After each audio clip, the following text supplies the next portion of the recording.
train. I am looking for an appropriate time, but seems that the run and only spell is far from my own.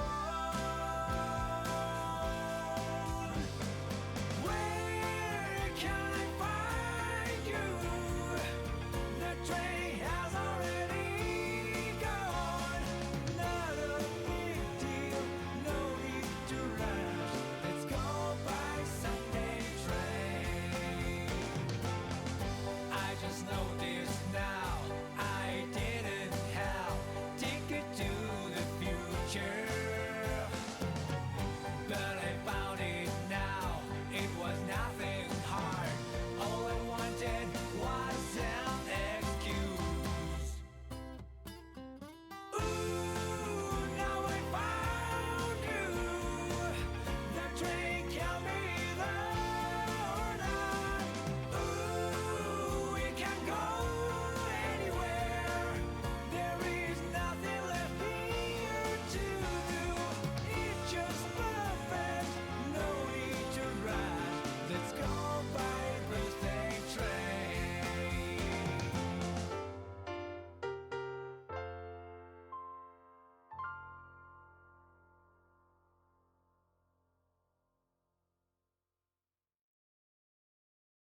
Get on to rock, get up to burn, stand with the pride, ever feel your desire.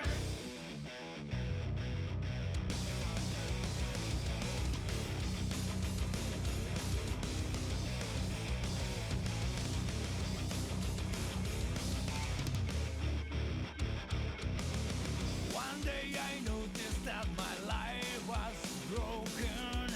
It was not me who was controlling this body. Oh, I want to know what's really real to me before it vanishes like a wave. Get on the rock, get up the burn, stand with the pride on me, the ways to make it. You must have heard it. Grasp the truth, hold it high, right the peace, that's what this made us start with. You haven't heard it, girl. Don't be afraid to listen to your own heart. Beat the sonic, that's my heartbeat in you.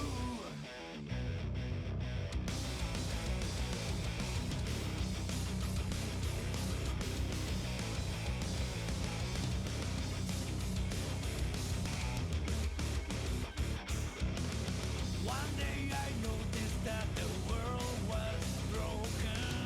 Spoiled as hell, we had our senses down. Oh, I want to see this whole world falling blue.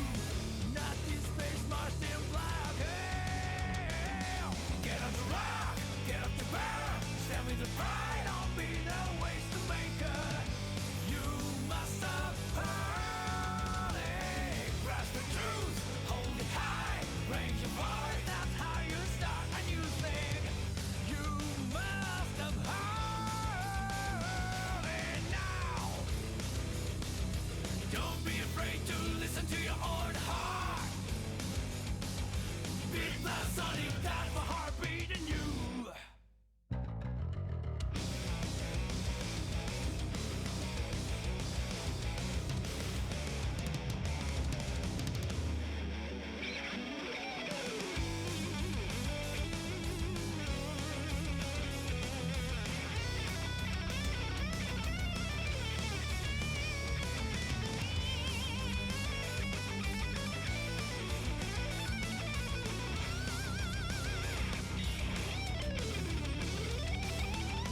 That world is filled with easy answers to swallow. Life is to gobble down a perfect killer. That truth is that you are the one being eaten. Don't need my answer to be written the book. Oh, I want to keep my thirst for what this world. No use in passion, not my own. Get on the rock, get up the burn, stand with the pride on me, the ways to make it. You must have heard.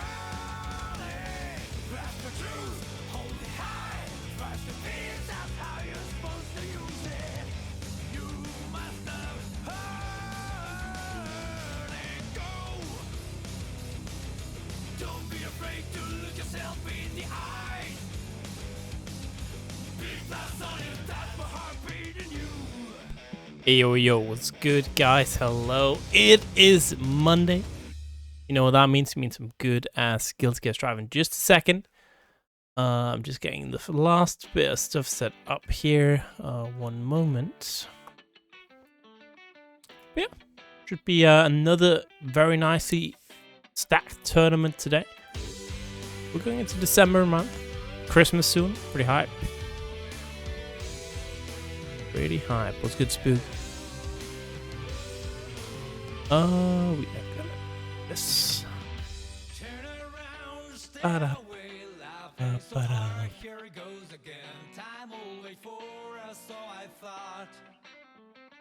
Positive mindset. I mean, I think most people are gonna lose anyways, right? Well, most people are gonna lose, and a lot of people are gonna go 0-2. So there's nothing bad in that. We got a couple players just sign up. 1 second.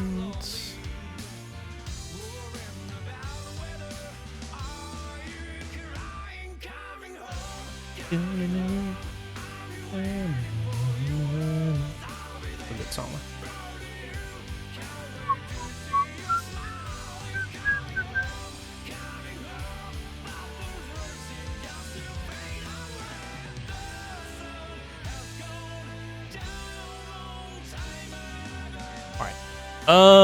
But since we got a couple new players in here, let me just show this real quick.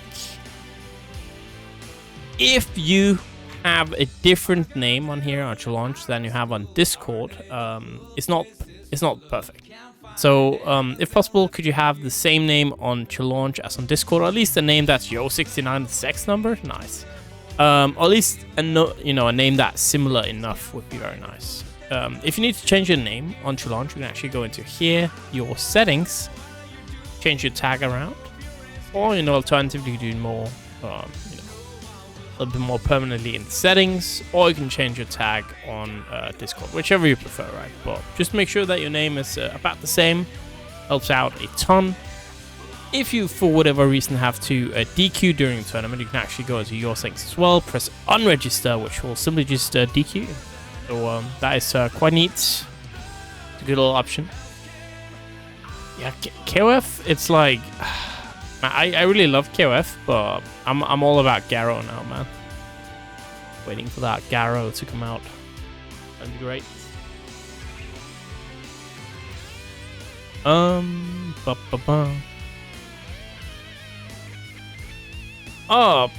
Gaer, we can do that. I'll put you on stream. That's fine. Contractors and everything? Damn. Functioning adult moment? Can't believe it. Yep, let me just mark the stream matches. And then we're good to go. Also, I forgot to do the copy pasta thing, so... Yo, Mr. Catastrophe up against the Mr. Volta. We are doing them right now. And we're doing, Gaer. Gaer? Gaer. It's kinda... Gaer against Tiger? Are you Oh no. Well, you're gonna get what you wish for, man. There you go. Good luck. That's all I'm saying. We can do this one. Sure. And then we could do... Yeah, that's what you get. Wanna be in stream? Well... yeah. That's unfortunate. Maybe you're gonna cook, maybe, right? You can cook tiger prop, I believe.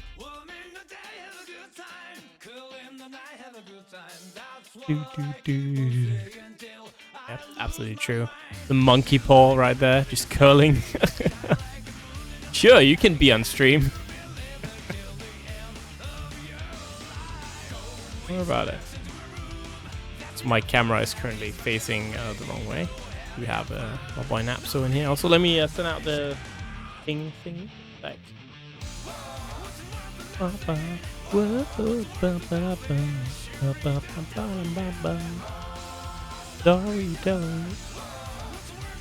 I love these. I love the older songs, honestly. Like there's some good strike songs as well, obviously. But you've seen my tier list. All right, Ping has gone out. We are ready to rock, ladies and gentlemen. I'm just gonna give me 1 sec. Put a thing for Napso here. Get my own cam up so it's not facing into the wall. Myself look presentable here. 1 sec. I still got the sun in the background. I need to move the sun a little bit. 1 sec.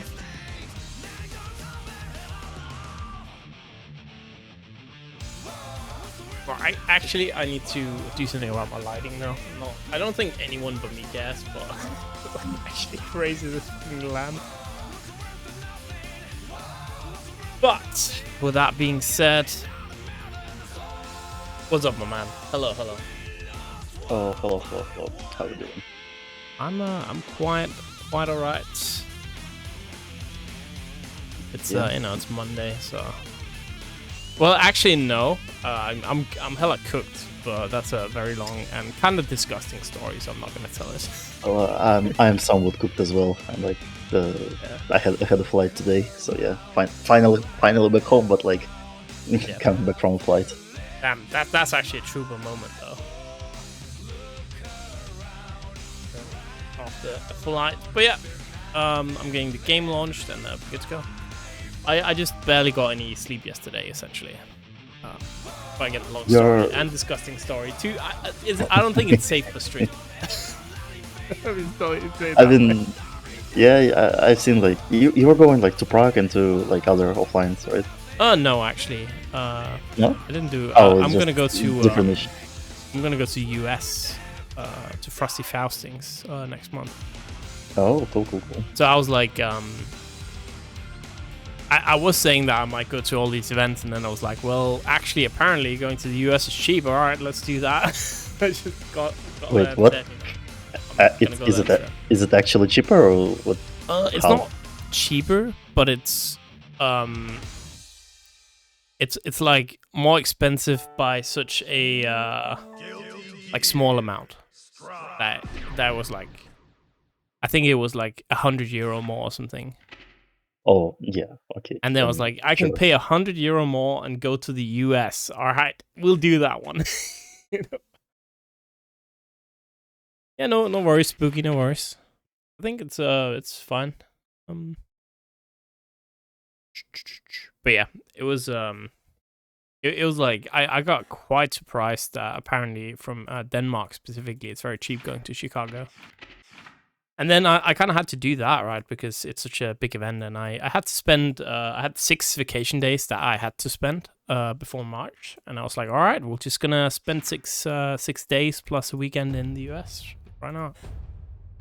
Well, I guess it's a little bit less actually because of flights and how that's gonna be worked out. But still, I'm gonna be there about a week. So you have enough days for the whole event, right? So yeah, plenty. Like I got 6 days plus the weekend, so that's more than plenty. Welcome. All right. Yeah. So who do we have first on stream? It should be Catastrophe versus Volta, right? Or yes. So Catastrophe and Volta. Oh, but not Volta, Volta. Different Polish player right there. But, you different gamer. Yeah. It's not easy, right? It's got Volta and Volten, both Polish. Wait, actually, they're both Polish? Yeah. Like, I know Volten is Polish, but... Yeah, Volta also Polish.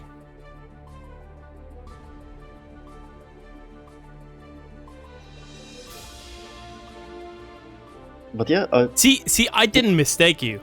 Let's be real, I didn't mistake you. I just said that you have similar names and you're both from the same country, okay? It was just...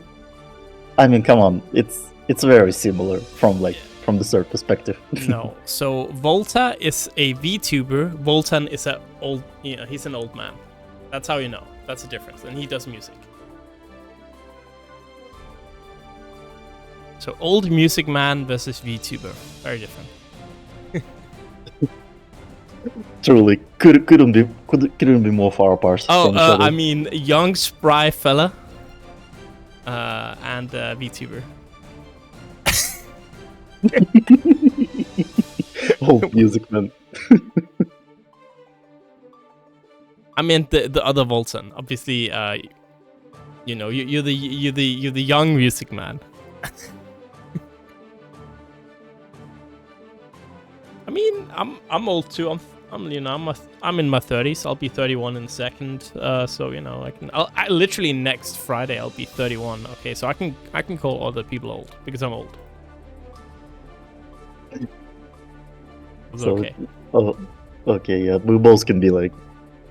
But for FGC 30 years old, you know, it's like it's not that much. For Strife maybe, but like for the other games. Yeah.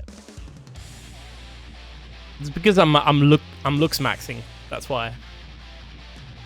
All right. Anyways, we got a match here. It's gonna be Volta and Antares up against the Dr. Catastrophe. So Slayer versus Slayer versus Axel. Should be fun. Oh no, it looks like Axel knows the matchup. So, but let's check it out. Volta just trying to come up with something, just backdashing away, but not spending the burst, saving for the next round. Oh god, there was a lot of mashing. Yep. So Dr. Catastrophe. I guess some good work here. Oh my god, this off of one connection. This is, as usual, this is very scary versus Slayer. Oh, what a grab. Now, trying to set up the cross-up. Works out, but both of them within the grabs, and RC gonna equalize the score. 1-1.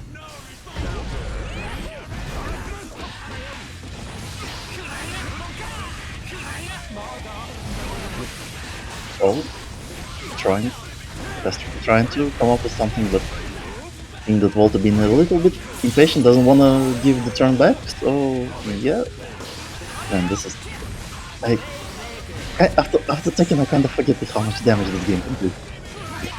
There is still burst for Volta, so it's not really. Oh, you know, command grab will not allow that to happen. And very nice there, Dr. Catastrophe taking that first game here. Not bad, not bad. So both of these players are, you know, quite close in skill level. Right, so we're gonna have a nice little first match. Makes sense, right? They're seated right next to each other, so yeah. But sometimes, like, you know, Slayer from the perspective looks very different. Oh, what a start from Dr. Catastrophe. Volta, this time around not pressing into the sickles. And the counter immediately spending the burst, not wanting to deal with the damage. Absolutely. Oh, nice connecting with that 5P, but somehow Volta finds a way in, and in this matchup, if you're Axel, you cannot afford to get hit, man, because look at that damage. Yeah, Max at 2 touches at max, like one, you're allowed to live for 1 combo. That's it. And yeah, here we go, the second touch, and Axel is dead. Yeah, and as Barry Bones is noting, there was a Rainwater nerf, right? The fact that it now no longer really pushes back that much. Oh, the counter. This is. Oh no, this is. Yep. With the super. Yep. Just go directly to jail. Look at the damage. Everybody who voted for Slayer, that's what you voted for. That's 1-1.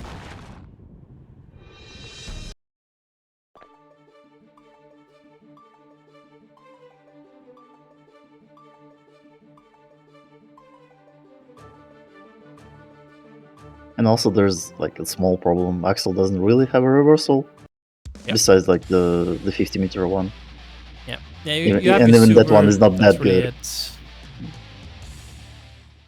You can play around right with the super, but it's still a rough matchup for sure because we all know Slayer, right? It's very, very strong once he gets in. You got to be able to, for instance, you know, from a dandy step, there's certain options like that slow overhead right there. You can react to it if you're, you know, very ready, but it's tough. Oh, now it's zoning time. Let's see how long Catastrophe can keep this going. we go. We got that rain. Or Windamandus. We got another Windamandus. This time spent the time stuff. Alright. Oh wait, not enough damage. Not quite enough. And this guy thought Axel had damage. There we go. Axel actually does, I feel like especially from last patch and this patch as well, Axel does have a ton of damage, right? But it just requires you to land very specific stuff, and it's not always that easy. But right now, Dr. Catastrophe, feeling like there might be a little bit of Catastrophe here, getting hit by the low counter hit, and that is gonna kind of one of the piece. Yeah, this is this has practically been the whole time, right? With the Slayer, you let him get in, and that's it. You're done. Especially for Axel, but now for the good catch from Catastrophe. Ooh, tried to mix up there, right? For a cheeky little air dash, but Volta very ready for that, connecting with the fast slash. Yo, we got the bomber loops. Not the loops, but we got the bomber confirms. Can't believe they took away my bomber loops, man. Still mad about that. Could have killed with a different confirm there off the JH, but doesn't matter. Dr. Catastrophe is going to go up 2-1 here.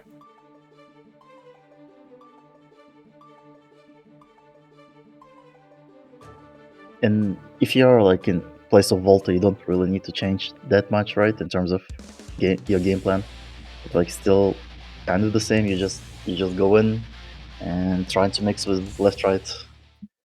But as for Catastrophe, I don't. For me personally, I'm not really having a good time against Slayer, so I don't know what even to suggest, especially for Axel. But again, see, tries the same thing, air dashing back to that jump H, but again, Volta just so ready for that mix, not ready for the Windamandus though, and I feel like Catastrophe really has figured something out. Oh, yeah, a little bit too high up in the air there.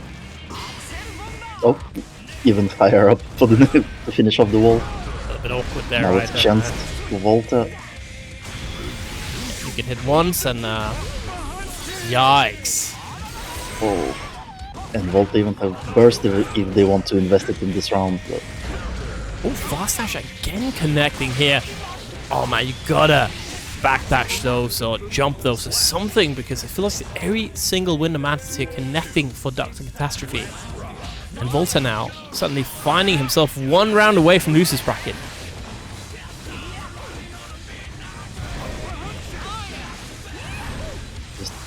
Desperately trying to kite away from Volta. Air jumping away from all the pressure. Big counter hit on that JH. Volta forced to burst here. Back to neutral we go. This could be huge for Volta. That reflect shield. Oh. Well, downstairs we go. Nice reflect shield there. Don't want to deal with any of that. Oh, the 2S. And that is going to be Dr. Catastrophe. Moving on here, 3-1, taking out Volta. Which was also, you know, according to the seeding. I never fail.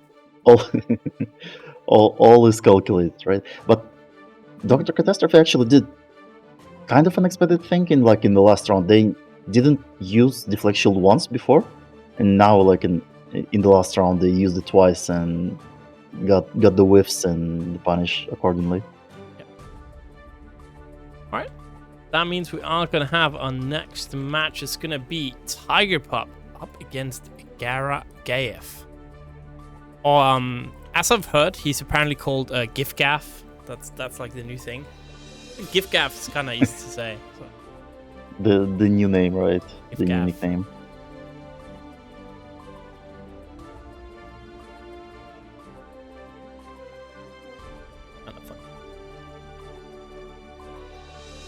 Do I have the Shropshire flag in here?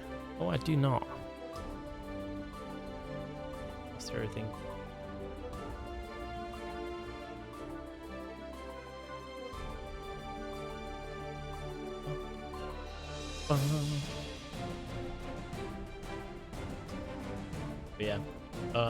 Speaking of age, I count my days. What do you mean? I was like on a school trip last week as the teacher, of course. Copenhagen. That's why I wasn't able to host Strive. And it was me and another teacher and then a class. And we went out for dinner. And I was like, we were eating and I got a discount. It was kind of cool. And then I asked the other teacher, hey, did you also get like a teacher's discount? Because students usually also get a discount, right? And the teacher's like, what do you mean discount? I didn't get any discount. So we figured out that I got the student discount, which was kind of funny. And these students are like 17 years old. Oh, that was kind of funny. Coming back to the surprise of your age, right? Yeah. So I paid half price though at that restaurant. I mean, just take it. Why not? They offered it. You didn't ask for it. Yeah.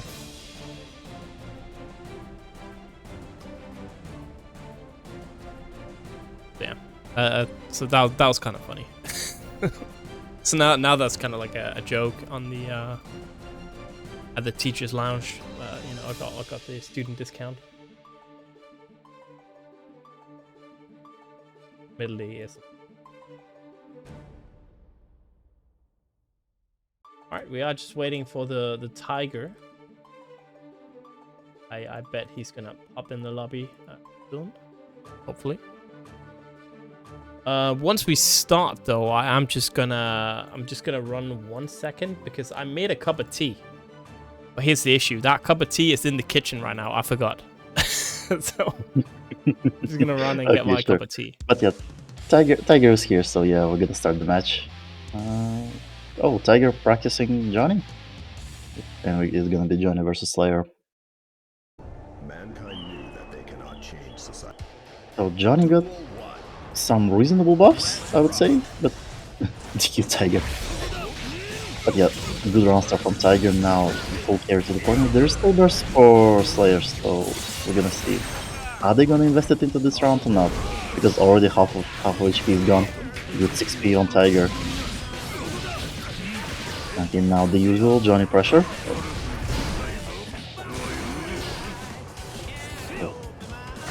Gaer defect and the burst, but unfortunate counter hit may be the end of it, and yeah, RC grabs Tiger. Gonna rob the burst with the round. Please don't get cooked. Okay. Tiger, I feel like it's okay to be cooked against Tiger. Now, oh, what a huge counter hit. There was no card setup, but still there is a lot of damage, and now the usual guard break pressure. Somehow gambling was the pile bunker. Oh, not the pile bunker, there was the mappa. Okay, now the usual, the super.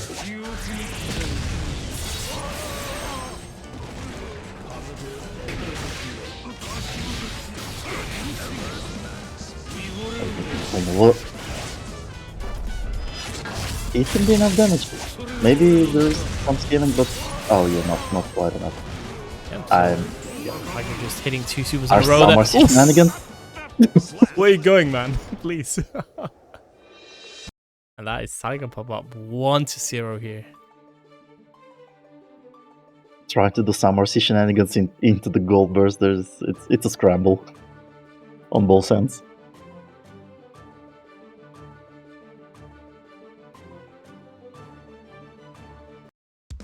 Just get me off the screen, trying to run away. I'll be sometimes, isn't it? I'm just straight up calling him John now. John the Tiger. This John Chen, man.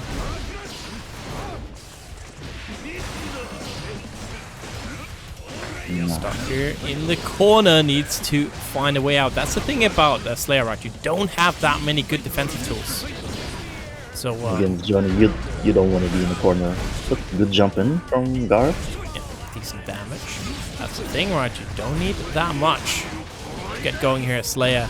Get back at that wall. Splat, but not gonna break the wall.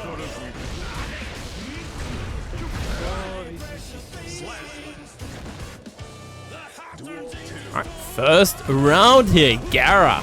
Let's go. Maybe I'll have to take back the gift gap allegations. Ooh. Like that, break the wall.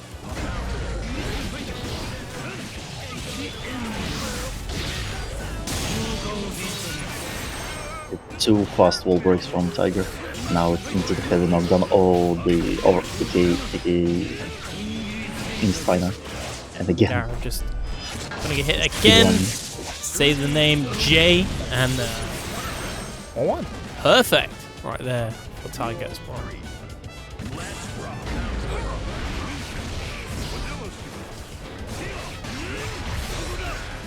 And now, what's the plan? Gaer trying to come up with something unusual, and Tiger, what Tiger is doing, Tiger just practicing the usual Johnny, right? And the looks of it in the corner, the pressure with the card, just not letting Slayer to get away. And Gaer just desperately just get me out, please, get me out, and in segment just catching Slayer. Nice. Tiger now 2-0 here over Gaer. Gaer in a bit of trouble. Needs to find a way back.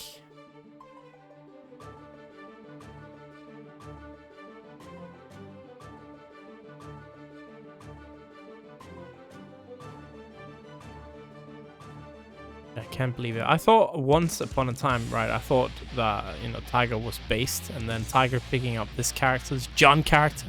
This John character. Alright, Gaer picking Ram this time around. Let's see if that fares any better. I feel like the Slayer did alright, honestly, right? You're still going to have some of the similar issues that you had at Slayer on the Ram. But of course, you got that model battle, maybe. It's emergency. Maybe like, yeah, one reversal at least. Yeah. And here we go, yep. Multi-battle catching Tiger by dashing. But the huge counter, this can be it, was the meter. Oh. I'll see, big counter hit. Another one. Okay, Tiger just using the wrong misfinder. Oh, what a grab. It's going to be set point.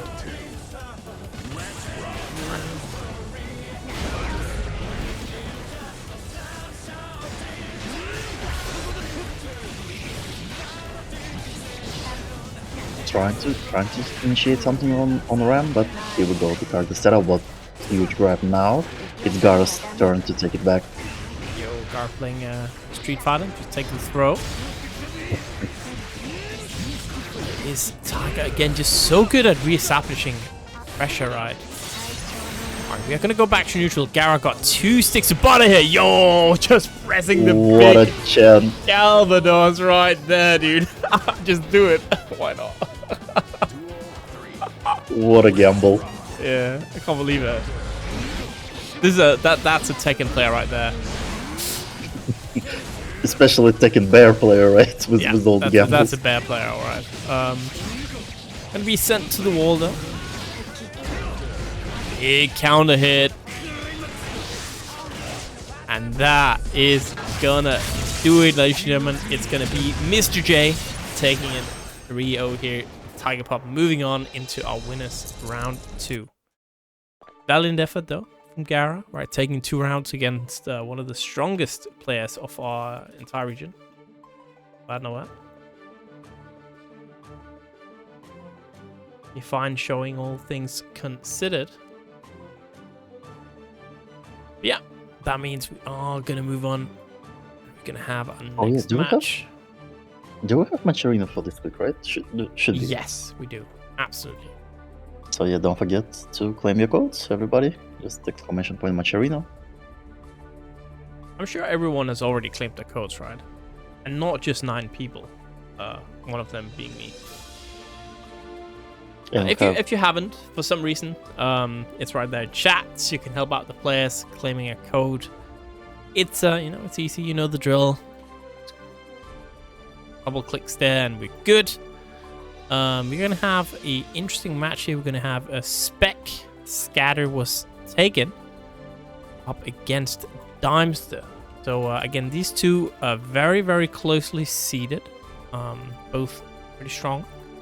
tournament veterans. We see Daimster play in Salty quite a bit. Same with Scatter being here every week. Scatter playing literally every tournament there is, right? So, But they've been on a grind like for the last 3 months, I feel like.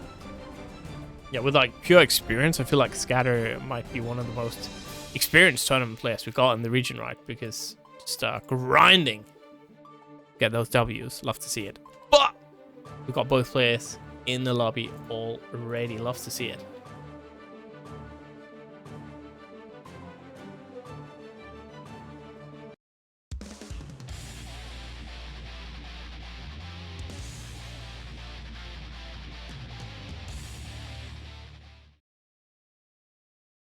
Mankind knew that they cannot change society. So instead of reflecting on themselves, they blamed the beasts. Heaven or hell. Do you remember like somewhat personal matchup history between these two players, or like I can they look not it up been- real quick. have they not played too much against each other in Salty? Because I feel like in my mind, I feel like Daimster probably has the edge here. Let's see. Let me look it up. What's the round? It's okay. And guys are just starting good on this one. But Daimster invested in the burst and already throwing children around on screen. Good burst from Scatter just to get rid of two goobers. But Nope. now here we go with the Jacko Jail. And now you just gotta hold. Alright, so interestingly enough, this is actually the first time these two players are fighting each other in Salty. So I don't know outside Salty, but in Salty, this is the first time we get Scatter against Daimster. But first round, gonna go first blood, you could say, to Daimster here. Oh wait, by the way, we have like Daimster mirror on the stream in the overlay for some reason.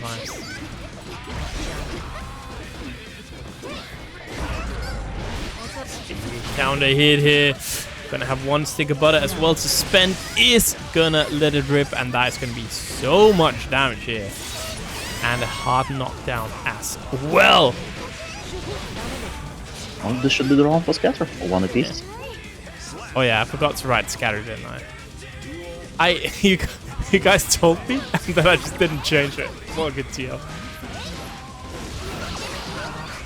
And now it's Daimster's turn. Oh, good use of deflect shield, just trying to relieve some pressure from Jacko. But the children were on the screen, and unfortunately deflect shield doesn't push away the children. Yeah. At least for now, for Scatter, we are back to neutral out of the corner. Good job, Daimster, just kiting away. Oh no, deflect shield almost got Scatter in trouble. Yeah, going to get hit by the minion.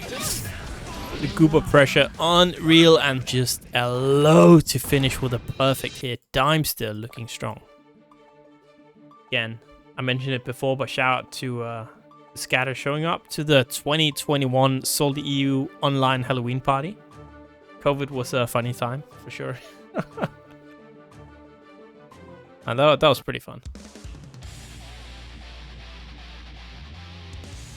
Yeah, Daimster taking the first match here, and to make it fair.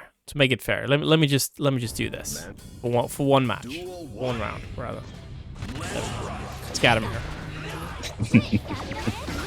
Okay, but for now, Jacko again starting with children pressure. There is still burst for Daimster if they want to invest it, but I feel like it's already kind of late. This half HP gun, but what a reverse grab. Get that Goober out there. Another one. Well, Scatter pretty good dealing with this pressure, right? Realizing that, you know, maybe strike throw, not the scariest thing here from Jacko. It's a little bit less scary than maybe actually Geo's. These other like almost getting the sick conversion off of Jab. Yeah, getting away with that backdash. There we go, establishing the plus frames. Oh man. Goober not gonna work out, and that is gonna be the first round here for Scatter. Quite aggressive front from Daimster, but Gaer just managing to get away, and oh no, the counter hit. This is gonna hurt for Daimster. There is a meter, yes, was a heavy knockdown. You need it against Jacko. Just not letting her run away and set up minions. Now the safe jump. Oh no, not the grab, not like this. Scatter. And now there is a goober pressure and you didn't guess correctly with the grab, which is very hard to do, to be fair. Just raw super. Okay, Oh, it's not gonna work out, and that is a huge punish here for Scatter. Is barely just gonna get that meter. I'm gonna battle up 1-to-1 here.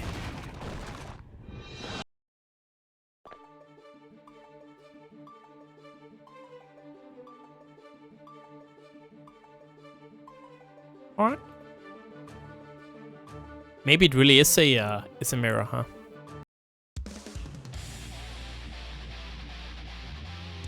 Players equal strength Even though in Salty they didn't play much, I feel like they already played. I feel like I've seen them play in different brackets. I mean, I'm sure they have, right? Because both of them play in a ton of brackets. So that's the thing that wouldn't be surprising at all, right? If they've played quite a lot of matches. But yeah. Okay, we got Daimster being stolen point with the minion pressure, just very quickly setting up 2 minions and pushing you into the corner.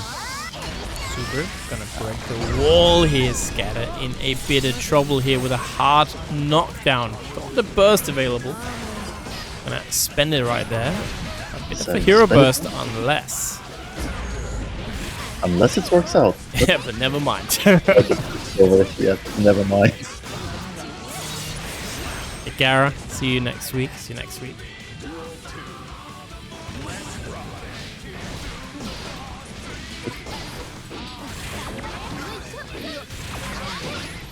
No, guess Hurricane jump and gonna cost a lot. And good deflection for Scatter. So now we're gonna put Daimster in the corner. Oh, not dropping the combo a little.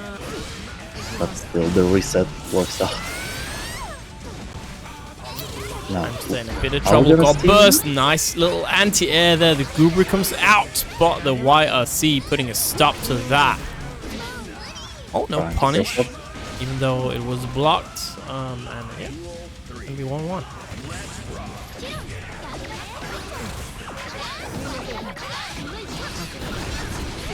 Two minions again. Cattle just jumping over them to get to the Daimster. Now, good use of deflections, but again, it's very hard against the Goober when the Goober is on screen because Jacko can collapse it, and yeah, the deflection will then be countered. Now, trying to FD, but there is not a lot of counter for Scatter, so they need to come up with something real quick. There's full bar for Daimster as well, which is gonna lead to Scatter's death. I feel like, whoa, no, not quite yet. Yeah, I'm sending the Goober out, and it's 2-1 Daimster. Yeah, I don't think. I think Strive's gonna happen next week, 100%. I don't think there's anything. It would be unless I get sick or something. But the only reason I'm not able to host Tekken is because we got like a big Christmas party at my my weekly, and I'll be drunk.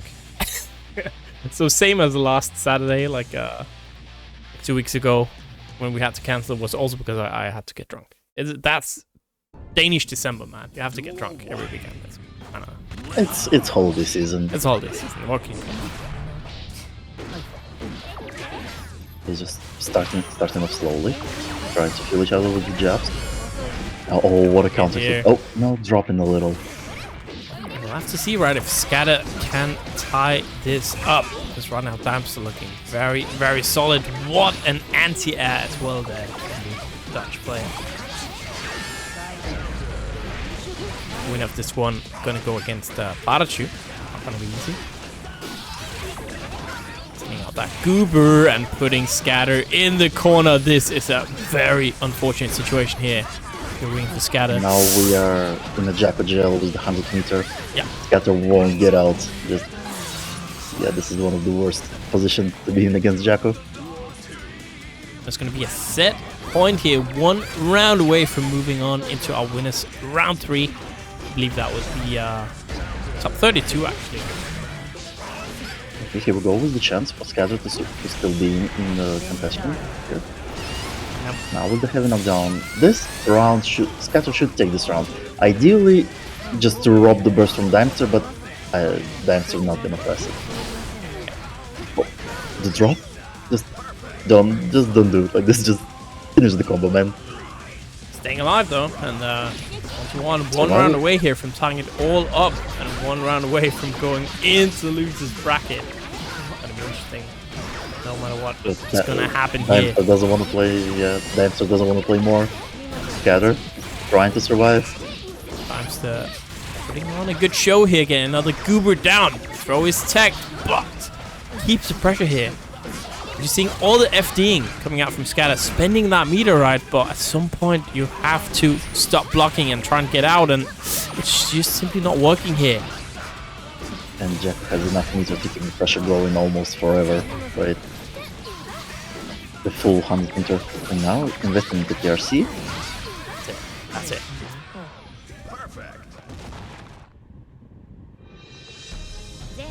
And yeah, Daimster.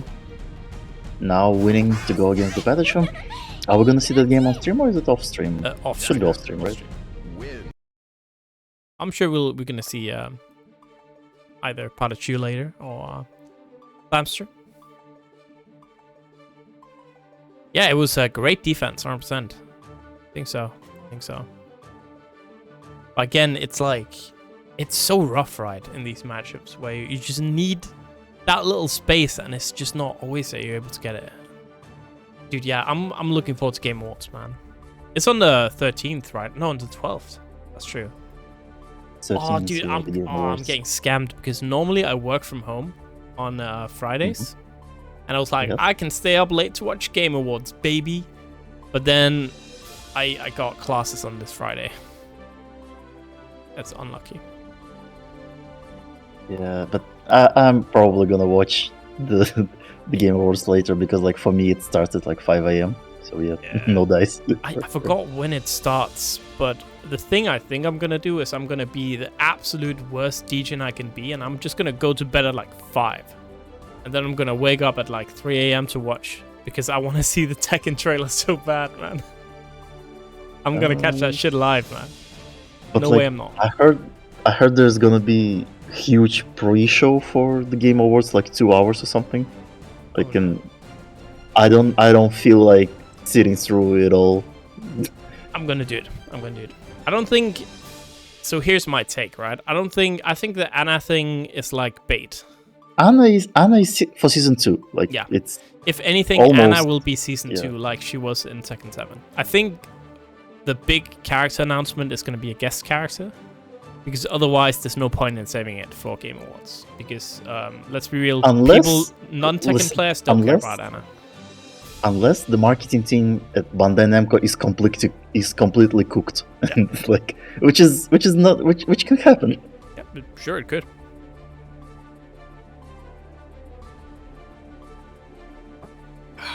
A lot of people wanting Tifa. I think Tifa would. Are we gonna get the Italian senator in Tekken?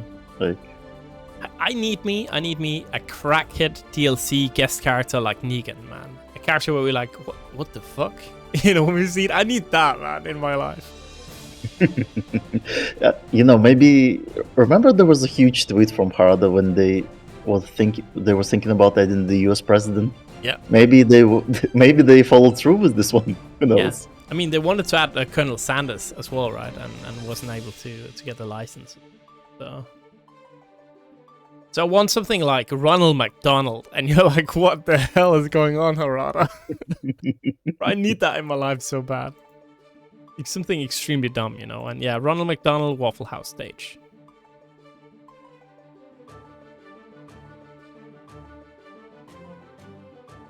Yeah, I want something funny. Akuma.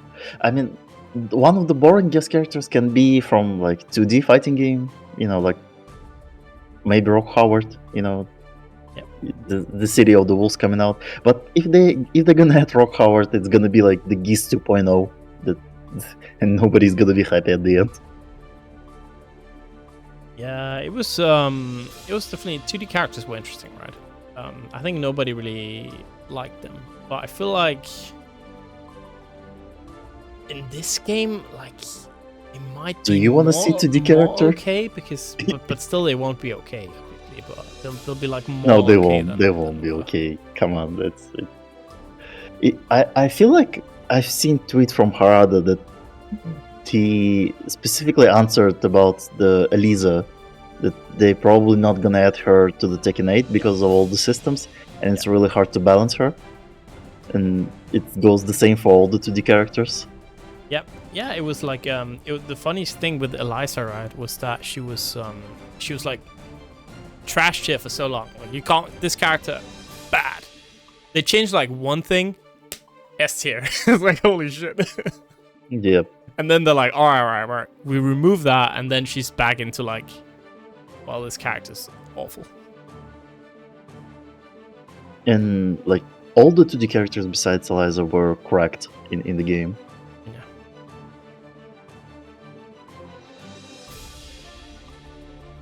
Nobody wants to see Akuma with heat and extra meter. Like nobody wants to see that shit. That's true. That's true. I mean, they remove there's like no Akuma in the game, but Akuma doesn't have heat. Huh? I don't want that character in the game, obviously. Yeah, I hate playing against him, but.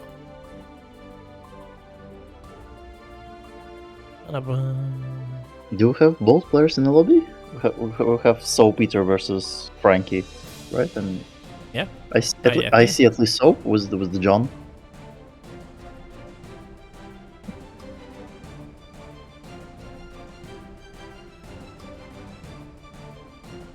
Yeah, we're just waiting.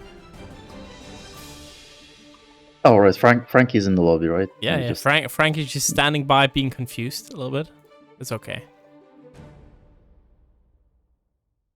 Ready up though. Hurry! Making me wait. I can't believe it. You know, every second I waste, that's $3 million. Okay, I could be making out in the world because I'm a TO, and you know we make big money. Yeah, the fighting games, famously known esports moneymaker. Yeah. We could have a Venom teaser, sure.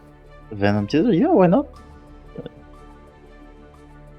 I mean, at least we already got like the whole season characters. Like, for now, Venom, yeah, sure, we're gonna see the trailer how Venom is gonna play. But I feel like more people are interested in the new characters, right? In Unica and the guest one, the Cyberpunk one. Yeah. Because Venom, at least we somewhat know what we're gonna see. We have an idea, but for those two, it's completely unknown. It's true. But what is completely unknown here is how well Frankie will fan this matchup. Frankie saying that matchup a little bit awful apparently. Not really liking the Johnny. And for now, Saltpeter is demonstrating why the John is pushing around Potemkin in this matchup. J stands for John. John Pirate. Ooh. For now, it's John the positive bonus, and now the guard breaking and Frankie not guessing correctly on this final. Yeah, no spending super there. Could just straight up kill. It's like, you know what? I don't need to kill. It's fine. It's fine. I'm cooking.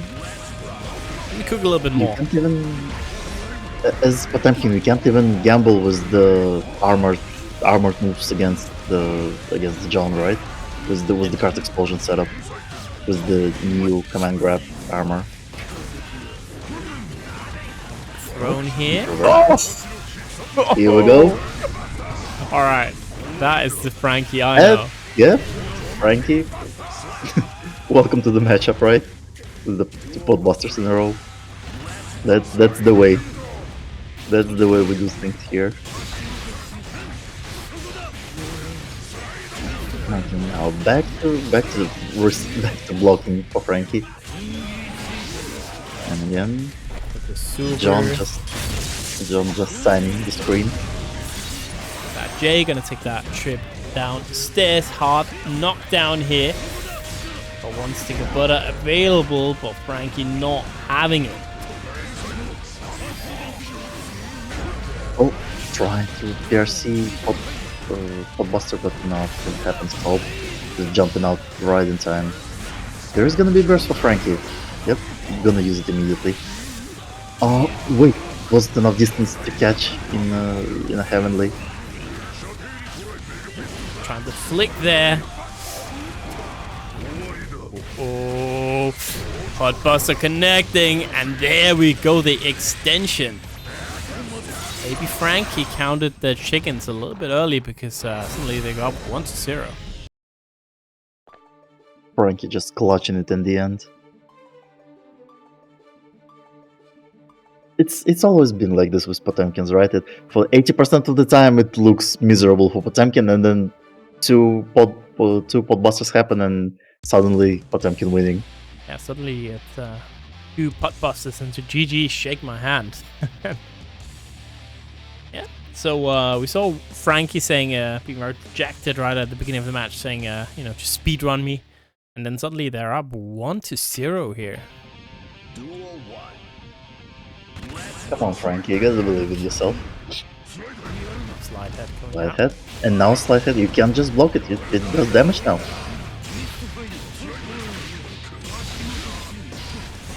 Okay, so just trying to play the burst, but Franky not giving it up. Oh, what does Franky trying to flick here? Like, because I'm not too familiar with what he can do with the flicker in this match specifically. Can he flicker Misfinder? Surely not, right? I mean, does it count as a projectile? I think you can't you flick like Renson actually? I think you can.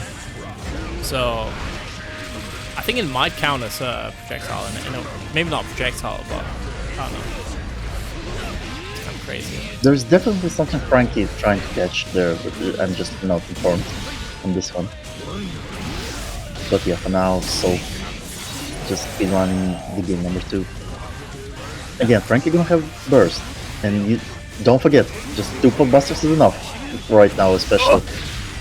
Oh, just gonna eat that super right there. Still alive though. Got a lot of meter here. Alright, that's gonna connect. Look at the damage, and we are just 1 podbuster away here. Dropping the combo. You cannot afford to do that. Super from Sobeater, and it's gonna be 1. And the John again, making it equal. One round apiece, 1 game apiece. Yeah, I think it's a good point that obviously the huge hitbox ride, Johnny dashing forward, you might just look to catch the Johnny dash.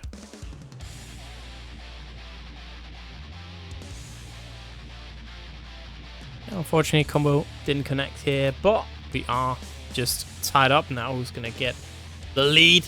1-1.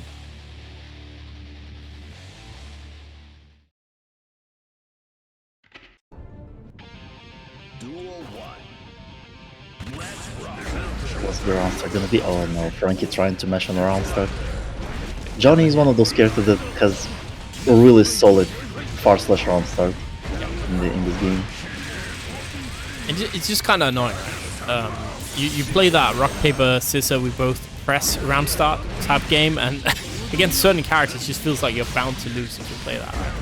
You're like, I can't believe I have to block on my round start, man. I didn't pay for this game to block. What's going on? YRC here, trying to get out of Dutch. Manages to do so. There is impact, but there is a deflection to push Franky away. Oh, what a counter hit. This can kill? Yeah, and this will kill. Franky again getting another round on the board. In the lead here. Counter hit. Yes, sir. Got those. Look at that damage as well. So being in a bit of trouble, but I get it in. Oh, what a setup from SaltyEU. Now Franky again forced to block in the corner. Just sad music playing in the background for Franky. Violins rocking right now. Trying to find. There we go. Getting out. That's all you need. Now we are in range of 2 podbusters. And now practically 1 podbuster with the RC cancel. Yeah, and mistimes right that Garuda a little bit, doesn't connect. But you know what? Wild Assault putting SoBeater in the corner. Oh yeah, where you going, man? Where you going, huh? The freaking 911 snipe. Okay, Frankie. Oh no, the overhead not getting blocked, but so dropping the combo. Alright, 1, 2, 1 here. Who is gonna take the lead? Hammerfall blocked.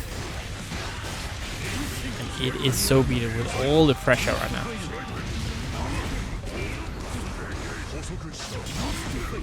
Another Hammerfall. Cancel at the end. Oh, what a cancel then, Hammerfall. And oh, this is gonna be huge for Frankie. Oh, it was saved it. Last second there. That's experience coming in hot. Old burst. Alright, and that is Frankie now in the lead 2-1. Crazy.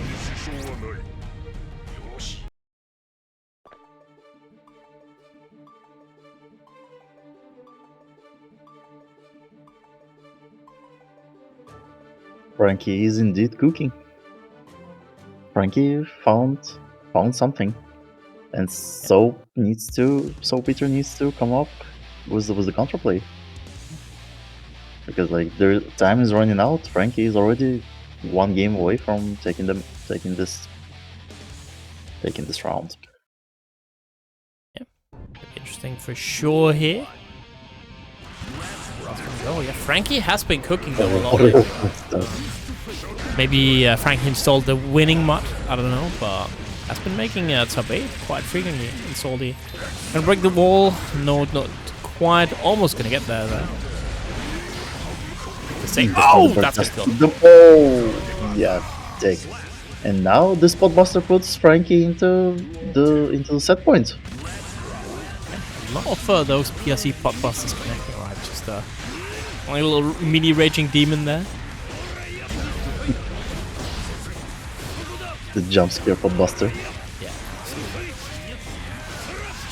And now we are back to misery town for Frankie. We are blocking. There is a full risk. Mega fist. Oh god, there's gonna be a lot with the risk. Yeah. Super as well, gonna break the wall. That's gonna be hard knocked out as well. Top of it. Big counter hit and SoBeater. Gonna tie it all up 1-1 here. It was the startup of having the Buster animation, right? Which got counter hit. Yeah, but it looked like it, yeah. It's good. Sometimes I gotta pull out all the stops. No burst? No burst again, working out here for Frankie. Alright. Spending the meter. Making the Buster safe. No way. Oh no, this move is kind of risky sometimes. Oh, here we go. Into the heaven we fly. Now, Soap is still alive, but not really. Yeah, not by a lot there here. Is some HP left. Ooh, manages to get out. Still got a lot of tension. What is it gonna be spent on? The deflect shield. Ooh. Oh, the cheeks! Alright. So there we go. Frankie sticking out the gap for the Risler. And that is how it ended. Taking out SoBeater 3-1 here. Man, the cheeks clash with the 6P. Yeah. This is something. It was good, Marissa. I think to me, Johnny is in my headcanon. Johnny is more like a Johnny Bravo character. You know what I mean? So he will drink something that looks like whiskey, but it's apple juice. He'll be as smug as hell doing it. You know what I mean? That's my headcanon.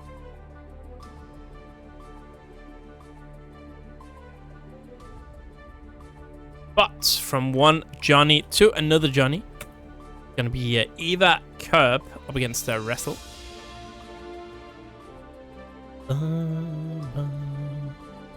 So Kirb taking out Sechi, by the way, 3-2. Like crazy. Oh. Crazy. kind of cooking. And also Resil taking on Streletsya 3-0. Oh wow. This is, yeah. I've seen Resil also been cooking a lot on bed, right? Yeah, absolutely. Resil has been doing very, very well.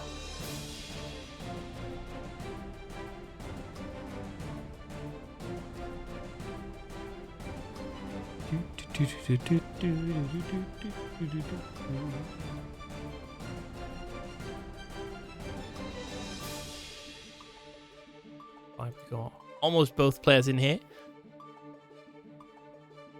It might. Can't use might for anything, Marissa. What do you mean might? I want to go to Meltdown one day. Zen? Yeah, it should be every day. What are you guys cooking, man? Mankind. Bad versus the John. And again, this strong round stuff from Kirb.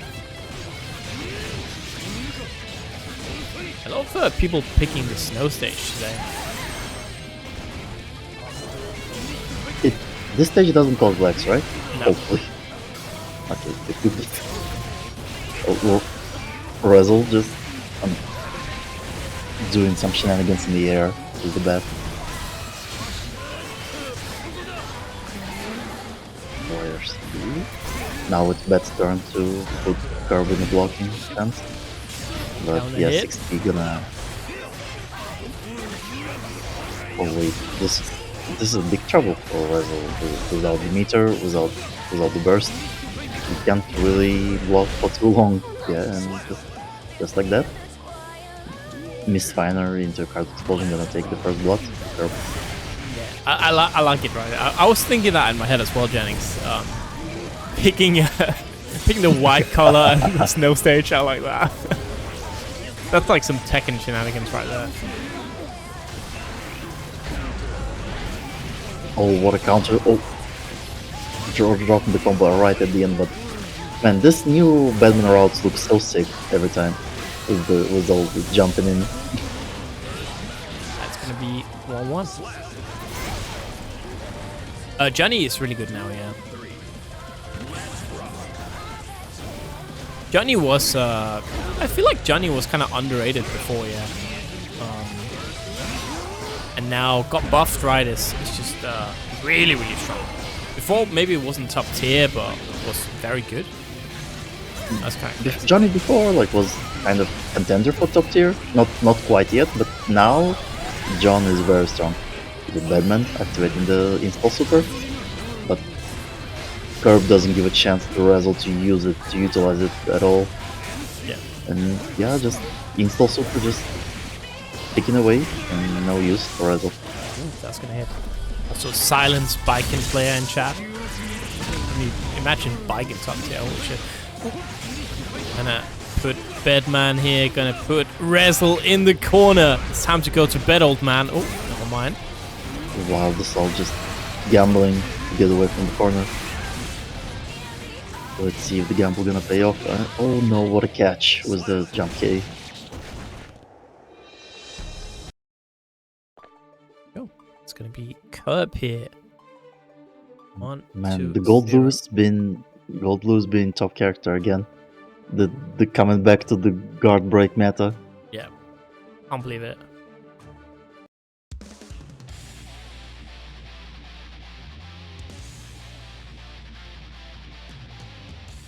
But I'm at always least he's on the, and that sounds mean to certain mains, I guess, but I feel like that in Tekken as well. Certain characters, they just should never be top tier, you know what I mean? Because even as, like, if they were bottom tiers, they're still obnoxious to play against. I feel like Biken is in that category. At least. start from. Yeah, but there are some characters that are just not allowed to be top tiers. Yeah. Like imagine now, Bedman the top same- tier. Holy hell. The same shit happening to like Street Fighter with the Gief, because like everybody hates Gief being top tier. Nobody wants Gief top tier. Yeah, I mean, I play Asuka and Tekken, right? Asuka should never be top tier. That would be, I don't know how that would look like, but that would be awful for me. All right, there we go. First round here for Resil.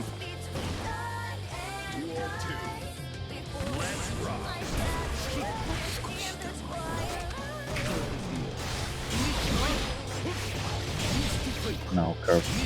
There's not enough meter for the heavy knockdown, so for Resil it's kind of okay. They have enough HP, but no, not like this, not catching from the neutral again. And now there is gonna be heavy knockdown. So That this round GA is out there. Heavy knockdown. Let's go this round gambling. kind of yeah. Let's go. Oh yeah, this is gonna be hard for Resil to get out of. There's enough meter for John to finish it, and yeah, not gonna spend the burst wisely. No hero moment in this one. No need to be hero. So, be interesting here, right? Kirb could be on the verge of another amazing upset here. Obviously, Resil trying to tie it all up, but again, going down 0-2 is always horrible in these first threes, right? To win 3 in a row is never easy for anyone. Gonna go half-life though. Resil looking good. Second up, so we're seeing something amazing right now. Gonna get that super. Yes, sir. We're gonna go downstairs, and again, let's go gambling. YRC had gonna enough. do block 2. Oh, but no punish for the YRC, fortunately for Resil. Now the deflect shield. Oh no, the card explosion caught the Bedman in the air, and yeah, this 2-0 for Kirb. Resil needs to do something. But this matchup in season 4, this matchup became way worse, right? With the Mistfiner destroying projectiles. I think so. On paper, that makes sense, right? On paper, I'm always like, it's always hard to say. I don't know if there's enough data from this season yet. Just because we don't have that many Bedman, right? So I would have like a Bedman player actually tell me. But what I noticed, Resil, like I played against Resil, and Resil is one of those Bedmans that doesn't hesitate to zone you with the projectiles. And in this game, at least, we haven't seen Resil doing it too much because of the risk of Mistfiner just killing you with the projectiles. Oh, what a route, but Kirb forced it at the burst. Now good catch from Resil, and with the 50 meter they have enough to keep up the pressure, but no, the far slash gonna interrupt them, and now we're going to the next corner. Yep, there we go, that's a lot of damage. Not gonna spend the meter here, but gonna have so much meter now for mixing. PRC spend, there we go, air throw. Yep, bursting here from Resil. The super, that's gonna be blocked PRC to make it safe.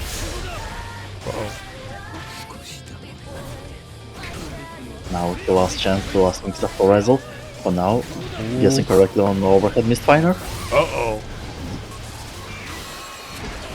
Trying to do some cross-up shenanigans, but the YRC! Yeah, he can't YRC the bomb.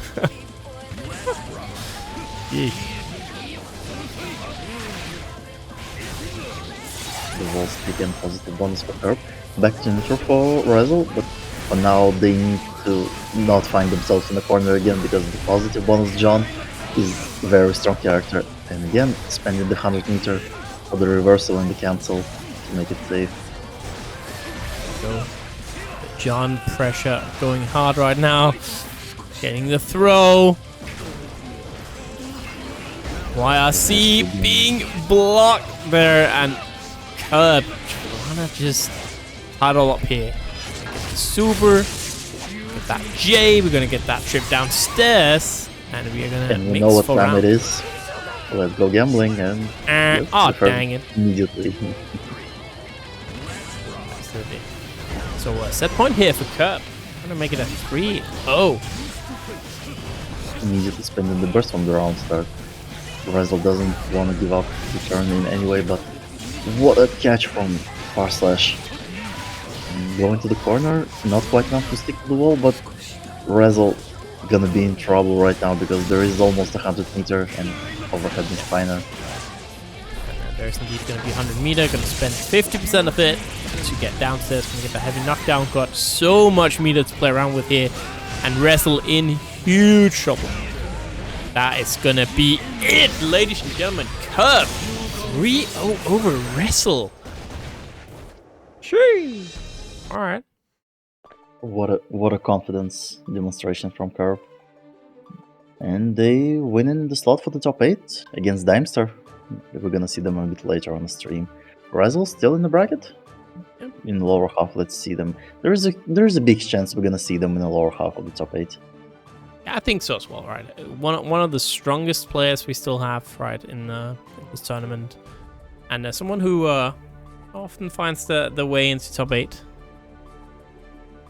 So definitely not out of the ordinary here. Oh, we're gonna see Zando versus Zato-1. Yep, Zato-1, the battle of the seas here. Oh, at least in previous season, these two players were the Magic Man, the Wizard gang. Both of them. Zato-1 being the refugee, the Asuka refugee from the Zato-1 nerfs.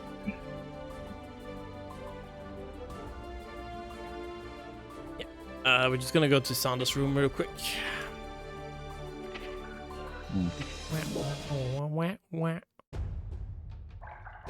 How many weeklies does Zando have before the new rule? The purge. Well, purge, right? the purge starts. Maybe that's a word to use. But the rule change will happen on in January.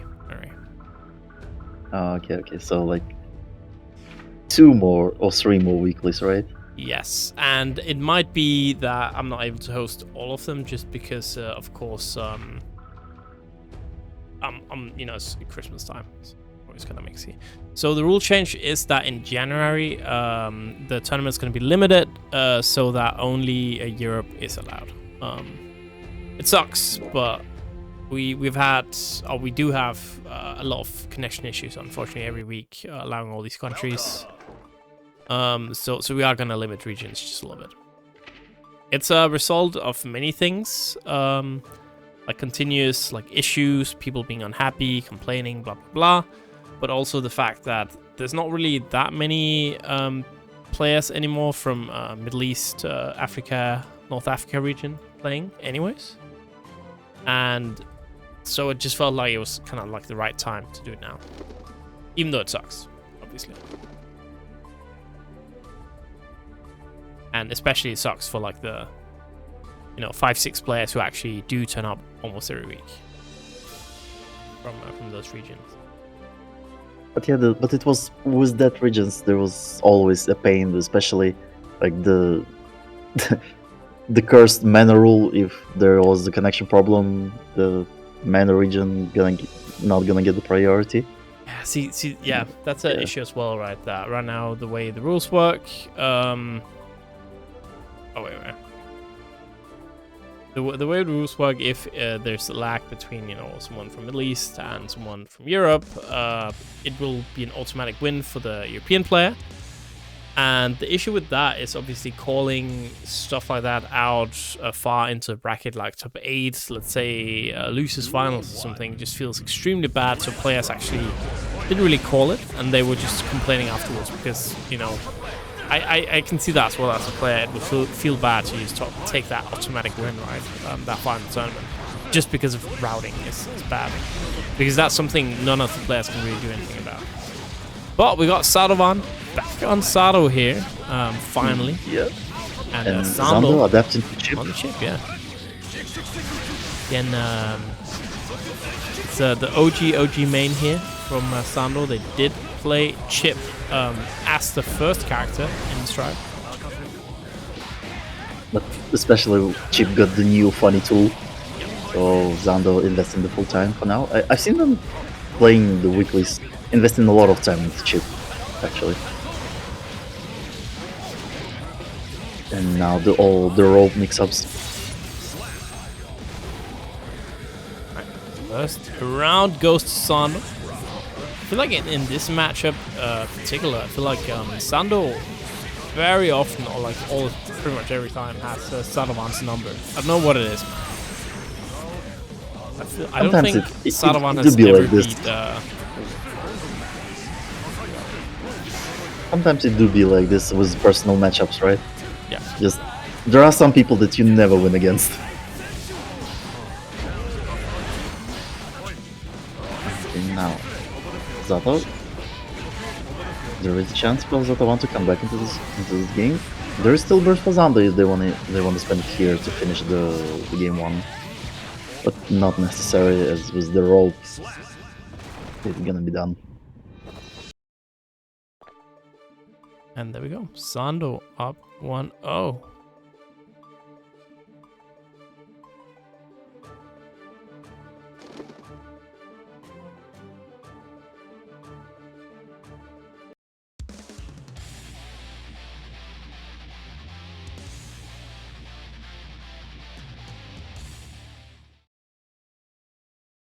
The technology in Guilty Gear is somewhat wonky, right? Because with the discussion in the chat. Okay, but for now, again, from what I've seen, Zando and a lot of Chipp players do right now with the rope.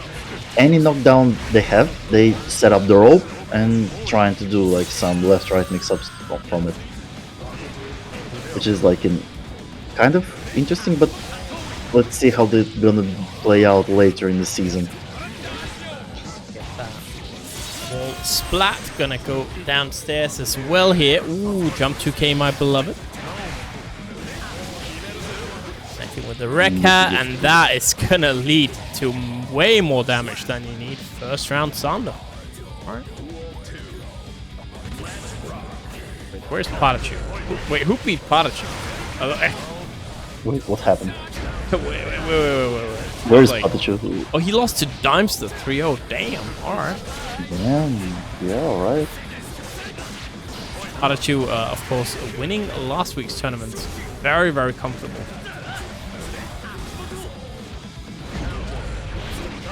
What a jump off from Zato-1.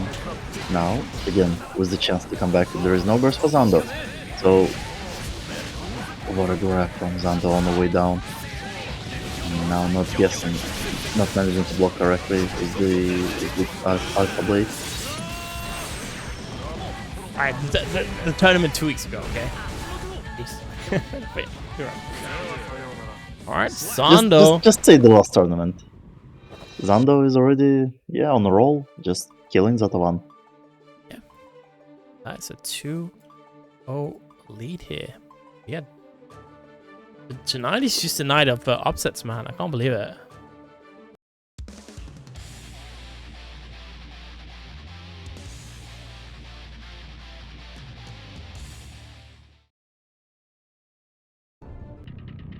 Duel 1.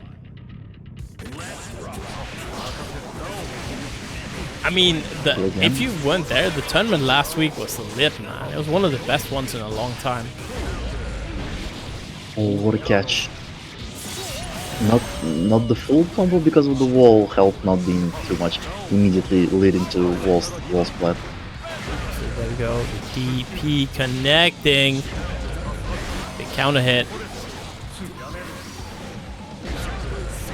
Another big counter hit for Zando. Gonna get that. Super gonna get the wall break, gonna get the heavy knockdown. Let's see what's gonna happen here. Oh, what good defense there by Zato-1. But again, Eddie is gone almost immediately. Just Zando managing to snipe Eddie in the scramble.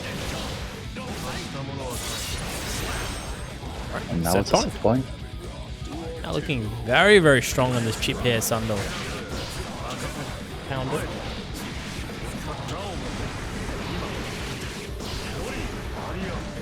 Zando is holding the block for now. They still have burst. Like, almost. Some of it was shaven out by the wild assault, but they're gonna have it. And now, let's see. There is Eddie for Zato-1, so yeah, for now they feel somewhat comfortable. Trying to mix with the drill, but That you get mixed, you get put in the corner here, and Zato-1. Final chance. Gotta make something of it here, but the Super is gonna break the wall. Not quite dead yet. Got burst as well, but it's rough, right? This burst is not really gonna buy you a lot, right? Yeah, with that much HP. Buys you one additional hit here, you could say. FDing to stay alive. Ooh, that was a scary whiff. And the low. There we go.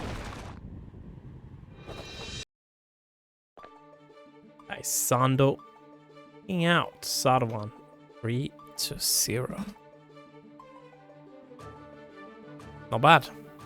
That means let's just run it in Sando's lobby, I guess, since Sando's gonna be on stream again.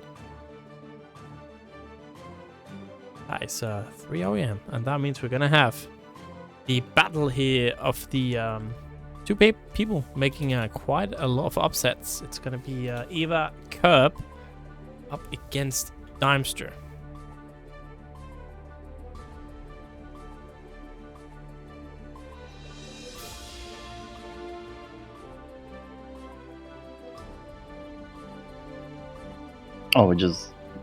Anyway, Zando gonna be on stream, and yeah, it's gonna be, for the top 8 we have Daimster versus Kirb on the upper half, and Tiger versus Zando. Yep.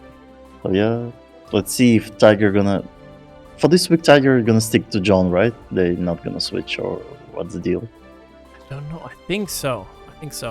They have had a couple of very close matches on John. Are they gonna pick John against Zando? We'll have to see. Because Zando been cooking lately on Chipp.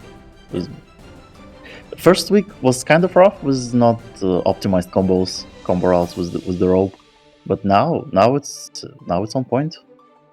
So yeah. Absolutely, we got. But for now we're gonna have Daimster versus Kirb. Two Johnson, two Johnson top 8, right? Are we gonna see the mirror John in the winners finals? The John mirror? Damn, I cooked. We got. Do you have any other Johns left alive? We do have Soap Eater and the Captain playing a John mirror down in Lucis. Interesting.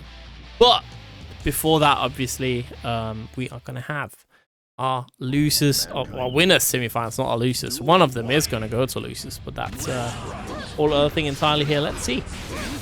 You take it here. Kirb was an aggressive start, investing the burst just to keep Jacko in the corner. Now, the usual pressure, but Daimster managing to get out. Now, Kirb is in trouble. At least not for now, but Kirb can be in trouble without the burst against the child pressure. But, oh no, the 6 speed, the Goober number 1. And again, Goober number 1 coming back.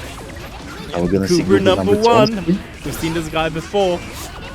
Goober number 1.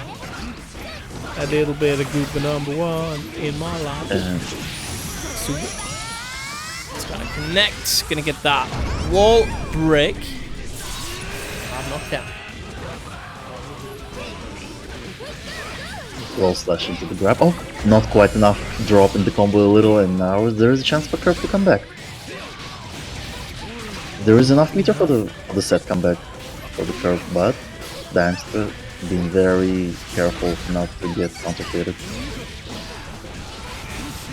Oh, but yeah, just drop in this combo off of grab RC. Gonna end up in tragedy for Daimster. 2 Goobers right now on screen. Good deflect shield from Goober. Counter. Daimster in a lot of trouble here. RC extending the pressure, and Daimster had enough spending the burst. No burst here for either player. What a timing there from Kirb. Getting the big counter hit, gonna spend the super as well. Want to get the extra damage, the hard knockdown, and it's gonna be rough here for Daimster.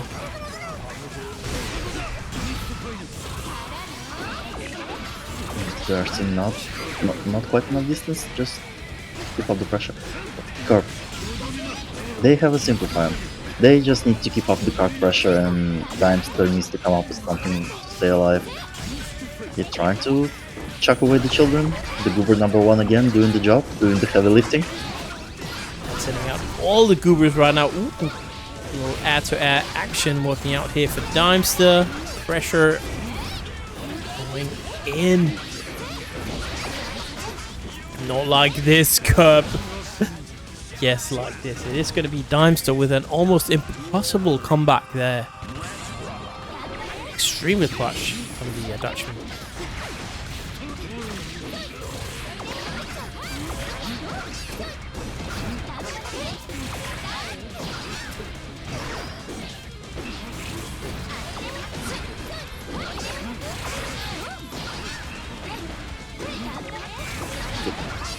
again, there is burst for Kirb, so they don't really worry too much with all this pressure.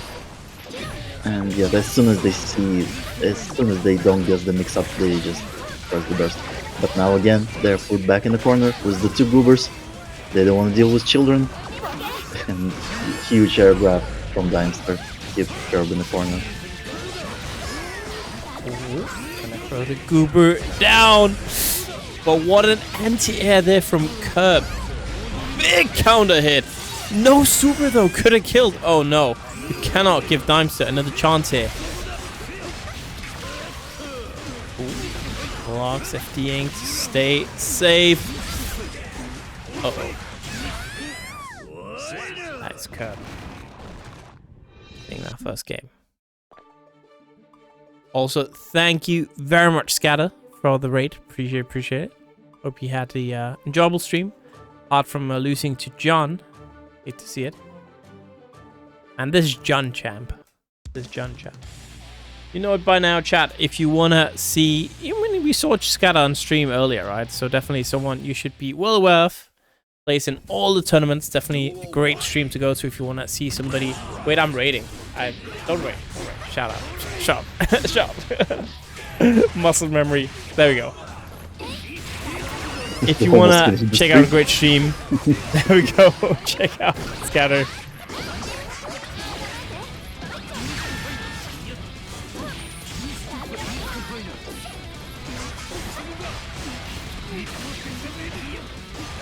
Okay.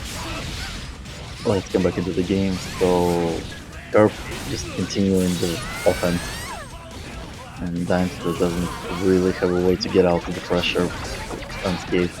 But now, it's Jacko's turn to do the funny thing. And good defense from Kirb, guessing the tech in this role.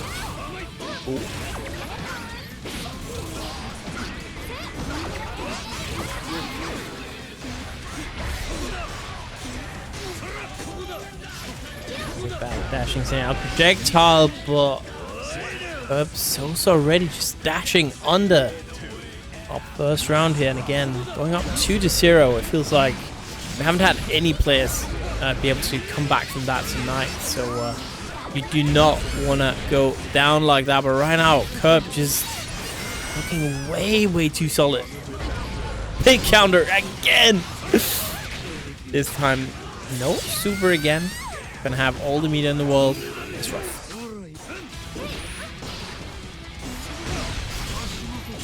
Good use of deflection, but not quite enough. There is still burst for Kirb, so they don't really feel any pressure right now from Jacko. Making a projectile twice in a row there. Big counter hit on the low. Again, still such a big life deficit, and Kirb finding that hit. It's gonna be 2-0 now. One game away here from moving into the winners finals here. The John going strong. Johns have been doing numbers in today's bracket, right? Yeah. Now let's see if Daimster gonna come up with something. Well, this matchup is kind of like one-way street. Either you are pressuring or you are getting pressured. So like there's no simple way out of this. There's whoever initiates first, right now Daimster. Oh, what a catch from Kirb with the far slash. Okay, the card is set up. Now it's Daimster's turn to be on the defense with all the cards set up. Goober, nice shield there. Two goobers on the screen, you know what that means. It's time to mix. Oh, what a reversal. Super. Reading that perfectly. Say my name, Jay. Oh, we are continuing the combo, and yep, this is lethal. One round away. Trying to make that a 3-0 now. Goober 1, yes sir, we got those. Oh, now it's a chance for Daimster, but again, dropping the combo into the resetting into a different combo, but that Daimster being shaky a little bit with their combo route. A lot of damage, gonna have so much tension available here to mix Kirb in a bit of trouble. Gotta find a way out. Holding on to that hat for dear life. That's not working out. Not managing to confirm over 5D to the RC. But still, gonna be enough to finish it. One apiece, gonna be number 3.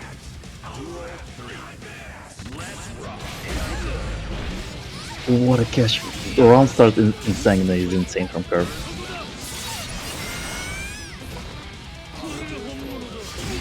Now, positive bonus for John. Which is not good, but Daimster still have burst. So for now, they don't feel like a lot of. They don't need to be worried a bit too much. Yep, immediately getting anti-air into the burst. The low and Daimster again in huge trouble here. The throw, and that is going to be curtains for Daimster. Kirb with a convincing 3-0 victory here. I mean, it was very, very close in a lot of instances, but all kind of speaks for itself, right? And Kirb finding themselves suddenly in the winners' finals. Very, very, very interesting bracket tonight, for sure. That means we are going to have Zando. We're going to have El Tigre against each other. Again, the John is going to be on screen. And the question still stands, are we going to see the John winners finals? Or is Zando gonna do something about it? Zando, the certified John killer, maybe? We'll have to see. Mr. Tiger, Mr. Zando. Wonder if Tiger or Zando is going to go to Frosty. Pretty soon, right? It's in a little over a month. I'll wait. Zando is going Johnny. Is it gonna be his John mirror already? Johns. All the Johns, dude, but nah. I haven't seen Zando on John. We got a pocket John, who knows, but... Oh, Sando's going? That's nice. Johnny's going to Frosty Fausting stage, gentlemen. There we go. Duel 1. Heard it here first. Fly in with an airship. Yeah, it's gonna be Johnny. Zando setting up the rope now. Here we go. Tiger. Oh, just find a way to deal with it. Again, the rope setup. Now Zando just initiating shenanigans. And you can see there, right, how much of a difference the rope makes. It's just so scary. And the first thing Zando did, right, rope was gone, pull out another one. Counter hit. Good.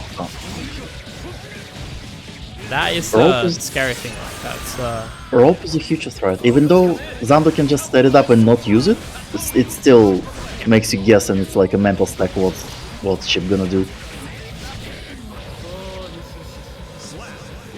Okay, first blood goes to Zando. Wait, we were supposed to swap here actually. I'm asleep at the wheel. We'll swap off this match, it's fine. You mean the commentary or? Yeah. Ah, okay. It's gone so fast tonight, man.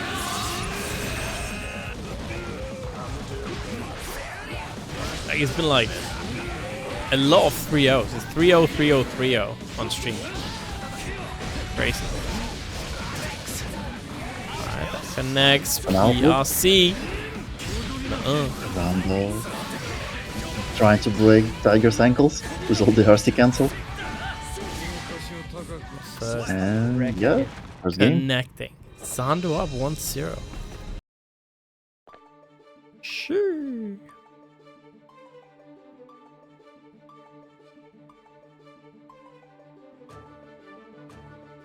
So Zando for now preventing the John mirror in the winners finals. Saving us from that. Could be fun though. The John mirror. Duel 1.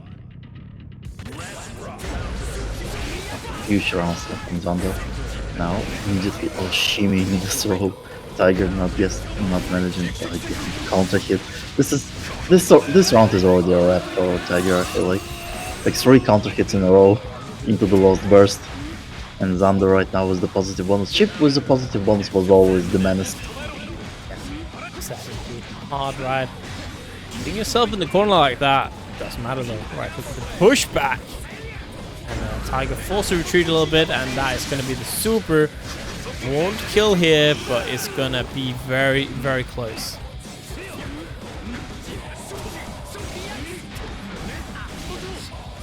Alright, let's run. Yo! WantedFranky taking out SaltyEU 3-2. I mean, SaltyEU doesn't make it into top 8.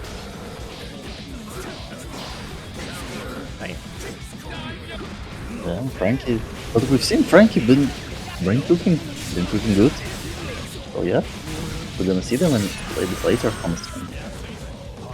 Maybe Tiger finally taking the lead in the round. YRC and TK Mistfiner gonna take it. 1 apiece in the game number 2. This patch is wild, man. My seeding now looks awful with all these upsets. What's going on? We need to. I feel like we need to update the seeding for the next week, right? At least. I mean, I do that every week. Look at the ELO, look at past results, stuff like that. It's just like genuinely people having a really good week. But it's also the thing. A lot of people practicing new characters, maybe That's true. practicing something different. So its seeding is a little bit out of whack, for now at least. But yeah, 1-1, Zando versus Tiger. And let's see if Tiger gonna find the counterplay for the rope. Duel 1. 1-1, who is gonna go? Are we gonna get that Jun mirror? Or will Zando be the Jun killer? We've got a lot of gaming left. Don't go anywhere. So many good matches here on the docket. Next one will be WantedFranky up against PataChu. Looking forward to that one. But say my name, Jay. Take the hard knockout. Now, positive bonus pressure. There is still enough meter for Zando to do some like defensive stuff, like the DPRC. Oh, no, not the DPRC, but like utilizing the YRC maybe. But there is a burst for Tiger, not spend it. As I wanted to say, not spending it here, saving it for the next round. Tiger immediately uses it. Okay. Oh, flash. Duel 2, let's rock! The counter hit from Tiger Pop.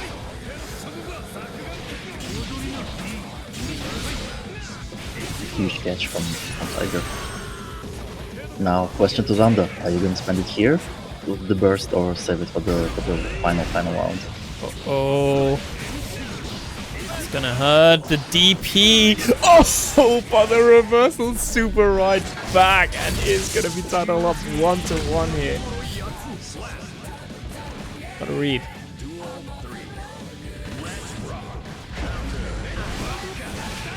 Huge counter, and again Tiger in the corner, and the deflect shield gonna get grabbed by Zando. Now there is no defensive resource for Tiger, and it's gonna be misery for now. Good mash with the 2P. Out the cards, the pressure. Oh, the burst has been baited, ladies and gentlemen. Oh, but dropping the combo there. Maybe a little bit character unfamiliarity right there from Tiger. Could have gotten the kill right, but suddenly, yes, you cannot give Zando any chances like this. Uh-oh. Yeah. Tiger just desperately trying to jump out, but Zando keeping them in the corner, and that's a wrap. 2-1. A little bit unfortunate there, right? For Tiger Pop, but that is how the cookie crumbles sometimes.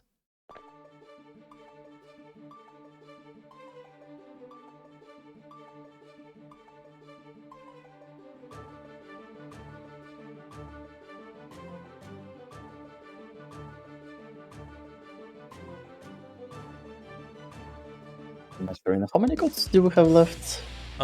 Too many.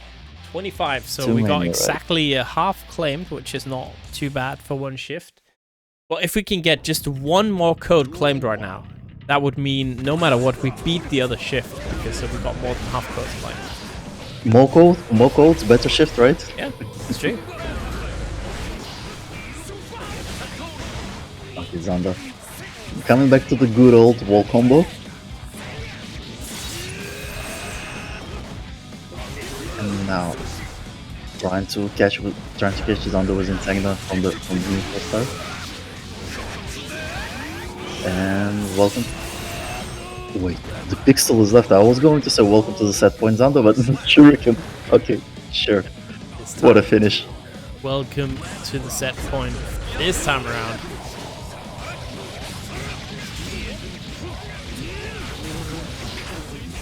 Sorry. Will trying to compensate and deeply. Okay. Reversal into reversal. Okay, sure. Tiger said that I can do the same thing, even though it costs 50 meter. But wait, reversal is reversal. And you need to kind of And perspective. ooh, good defensive option there. Yo, Jeremy, the J, bam.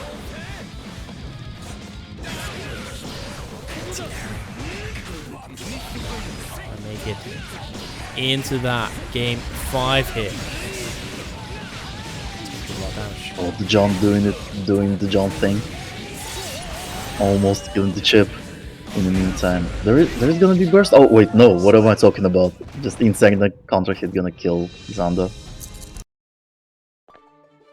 Thank you, PataChu. Thank you, Hafery.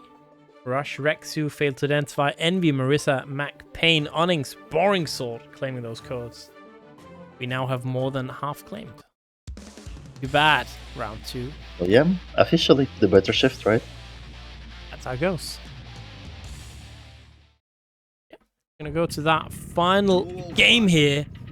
Who is gonna move on into our winners finals?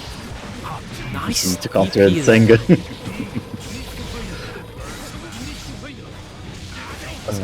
trying to zone out business. Now.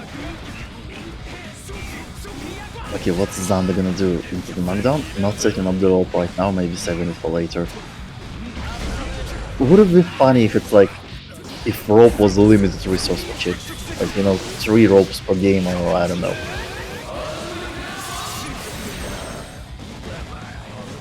But yeah, for now, positive bonus and Tiger using the burst, even though there is like not a lot of HP left, just for a couple of mix-ups. Not even couple, just 1 mix-up is enough for Zando to finish it. Oh, there we go. That's gonna hurt and set point now again for Zando, but we have been in this situation before, and Tiger was able to bring it back. Oh no! What a round start! Half-Life already lost. Please.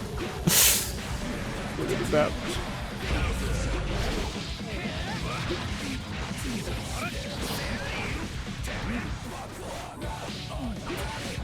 Oh, what a catch from Zando. Now it's a heavy knockdown and Chipp with a positive bonus. There is 15 meter for Tiger, so there is a possibility of reversal if they want to use it. Spending it, and that is gonna do it. Burst! No! Burst! Yes! What a bait. That was really good, actually. Really, really nicely done there from Zando, and that will be Tiger Pop. Down into losers, and Zando moving on. Also, Chrome, be careful. Okay, I'm gonna rate you. I'm gonna rate you if you say anything more. Be rated. You're all gonna be awkward in your chat. That's not even live. But yeah. Yeah, it's hard, that situation, right, for Tiger. You're falling down, like, when do you burst? Do you burst? It's rough. It's you're gambling at this point, like it's impossible. Even you can't even see Chipp on screen. You don't know what he's doing. So yeah. But good attempt, and Zando preventing the John mirror in the winners finals. Yep.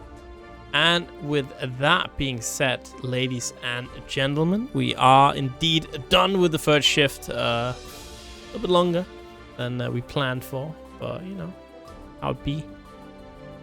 If you know, people want to see more of you, Napso, where can you be perceived? Just the usual. Twitter somewhat exists, like you already linked it on the screen. So yeah, but this should be it for me. We should hand it over to the half American shift, right? Yep, half American, half amazing. It's gonna be Mr. Yucker. It's gonna be But Sir where's Cabin. where's our resident American? Oh, here we go. Let me pull up my. Welcome, welcome, welcome. Hello. Also, Yucker, is this the second time we've commentated together? This is. All right, yeah, because I was thinking, I'm like, this is the first time we've done it, no? And then I remember, wait, I commented that you were looking right at me, like, hey, look at this dude. There was this whole gimmick where I just grabbed my profile picture. And I think I was picking your nose and whatever. So yeah. we went up. We were up to some shenanigans, some tomfoolery on stream. It occurred. We were shenanigoonery, if you will. We can't say that word no more. Oh, really now? Well, you can, but everyone's like, huh? Goon? What do you mean? I mean, what happened to real gooning? What happened to the, I got it, boss. I'll do it right away, boss. What happened Yeah, I got it, boss. I got it for you. Don't worry. I'll handle it, boss. I'll get it done, boss. But yeah, no, Right, now it's been ruined. Twitter does its magic, but unfortunately. Unfortunately, yeah. Like we can't have shit in this house. you got your favorite words, your comfort words, appropriated. Hold that. Gentrified. Gentrified. The masses have taken it for horny, and you will accept it as it is. All right, let me pull up to the screen share real fast. Just need to grab this video ninja. Yeah, let me just wait for my co-commentator to get out from the makeup room. Ah, yes, I gotta prepare, man. You can't. You gotta look pretty for the camera, bro. You can't. Exactly. You gotta put on the powder your nose and all that. You can't spend this much money and then not look pretty for the camera, you know. All right, I'm here now. It should be showing up shortly. I'm not seeing myself. I did join though. I am there. We will hope it works in due time. Yeah. Hopefully, I am screen sharing. I am in the room. It says. At least I would hope I am. So thank you, Izzy, for the raid. We're in the middle of our little transitionary period, trying to get some things fixed up. We're waiting on Sir Kappa to come out from the powdering room. For some reason, it's not letting me out. I'm stuck. Let me try it again. Let me try. All according to plan. let me try this again. Right. Let me try to screen share. Oh, I think I know what's going on. Mm-hmm. I think they left just to try again. I don't know. Let me try. In the meantime, yeah, we got WantedFranky versus PataChu up next. So, jumping straight into some of that good top.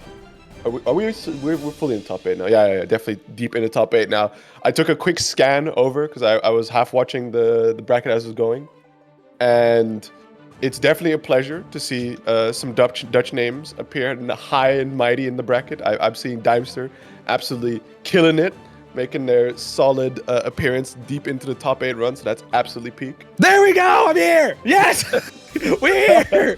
Look, they're real. Oh my god. I'm real. Yes, perceive me, children. I'm real. But yeah, any observers in chat? Any perceivers in chat? Yeah. A deep cut Blazblue reference. Ah, yes, indeed. I am observing. Thank you. The second coming of Christ. You know what's crazy? This community is like crazy enough that there probably is like a Jesus Christ model somewhere. Ooh, who would it be? I don't know. I don't know, but you know what we do know for sure? We do know we need to claim these Maturino codes. Have you claimed them yet? I've claimed mine. I think we are more than halfway along and just barely over the halfway mark of code. So chat does need to shape up on that, or shape down, either way, as we're going to hop right into WantedFranky versus PataChu. Speaking of mods, if you want an absolute trip, try commentating this through WantedFranky stream, if they're streaming. They are, okay. Don't even do that. That actually that categorizes us as an actual chapter in the Geneva Code, the Geneva Convention. That's actually foul as hell that you would even ask them to do that. I mean, I did it once. Just seeing them use the giant dolphin like Totsugeki Potemkin, it's a trip. Yeah, but in any case, though, we are going to have WantedFranky versus PataChu, like you mentioned earlier. Again, this is two behemoths in the making, right? You have one of the most prominent names when it comes to Potemkin, and one of the most prominent names when it comes to Sin as a whole. Probably one of the forefathers of this character since Season 2. Definitely putting the character on the map, especially in the international scene. A lot of downplay over from your region, and PataChu came and showed him what for. But currently, WantedFranky a little bit on the back foot here. Does find that back throw, just sending the Garudas out, trying to find whatever chip damage. Kind of missing that drift on the RC there, so that opens up the punish for PataChu, and that should be a pretty gnarly amount of damage going on. Yeah, I do think that the early games are going to be set around WantedFranky trying to set up that mental stack right away, because as soon as PataChu gets into that rhythm, it's really difficult to try and get yourself out of there, as it's just a one-man player game. Ooh. But we are going to get that pop buster, break some spines, but luckily for PataChu though, that health buff definitely doing them so much health work right now, as they're able to survive that pop buster that normally would have killed in any other scenario.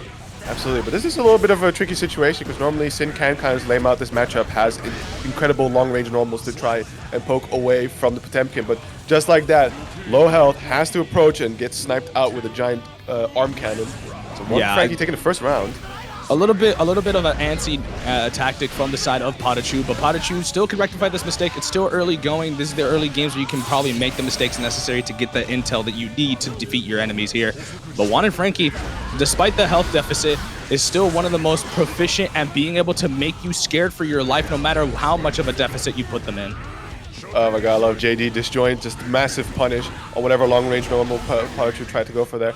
They're forcing their way in, but a great air throw just to cut all of that pressure short. Finds it, stomps the Jordans, keeps them blocked into the corner, tries to go for instant overhead. Good blocks, but unfortunately doesn't block the follow-up sequence, and PataChu making quick work of that second round.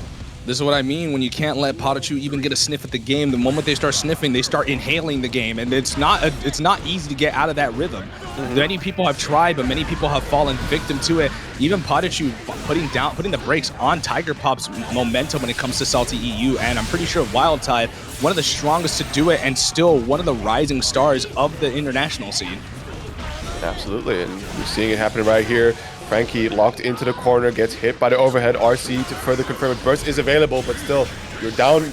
You're working on fumes here to try and make this comeback. No. This is a good start. Yeah, just running face first, blocking with his face. PataChu tried to get something sneaky there, but WantedFranky putting the brakes on it right away. Doesn't want to deal with it and gets the pop buster with the armor in tow. This is not looking good. The mental stack is there. You're low health. You got to survive this onslaught.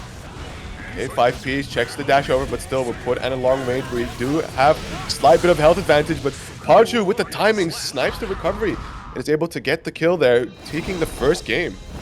Yeah, a little bit of paranoia on the side of Franky, trying to be a little bit more reactive to everything, but just that reactionary play kind of caught them out. They twitched a little bit in the neutral game when their back was to the wall. If they just stayed composed, they probably would have put PataChu in a much worse situation. However, there is the likelihood that PataChu may have still been able to make that happen regardless. But we are going to go into game number 2, and so far PataChu looking pretty nifty, but that's not saying anything else or anything less of Franky. He's putting PataChu through the paces right now.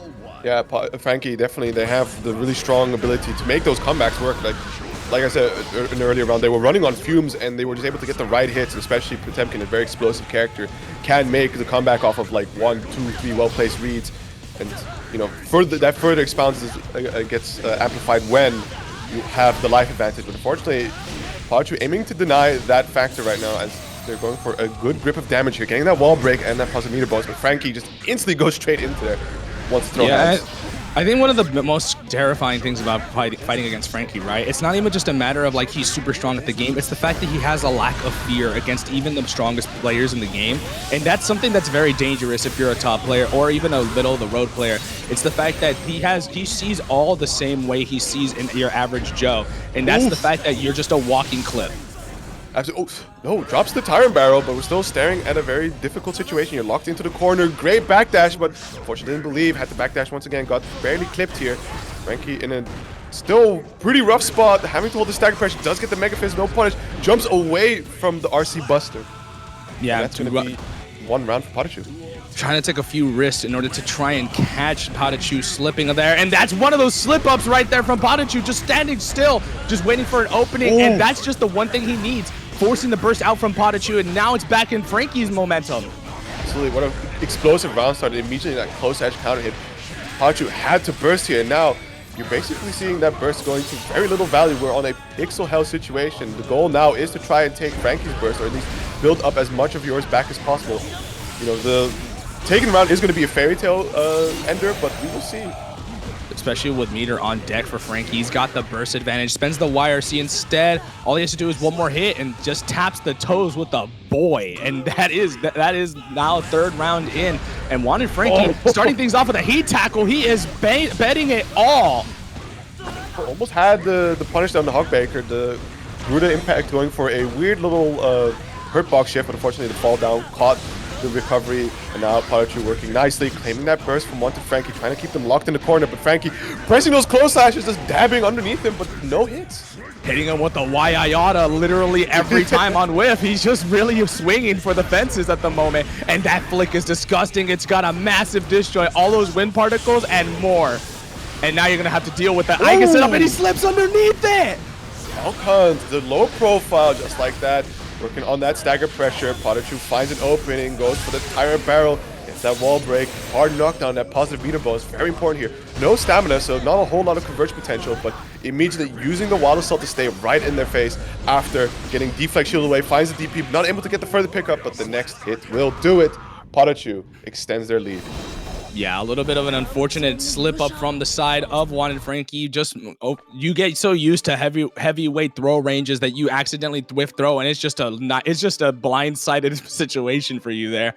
But I will say, if there's one thing I was really interested in, it's that one sequence where the Gigantic Eye was out. I've never seen people make use of the raw gazelle step before, so to see that this is a possibility, it definitely opens up a lot of doors of what is more possible with this new change in mind. Yeah, I mean, the question was also like, was it a super flash reaction, or did PataChu intend to just go for the L count there, and that kind of worked it out to low profile it appropriately? So we hit the labs and we'll find out eventually, but there we go, another low profile, sniping the flick charge attempt, and that's going to be a burst from Franky.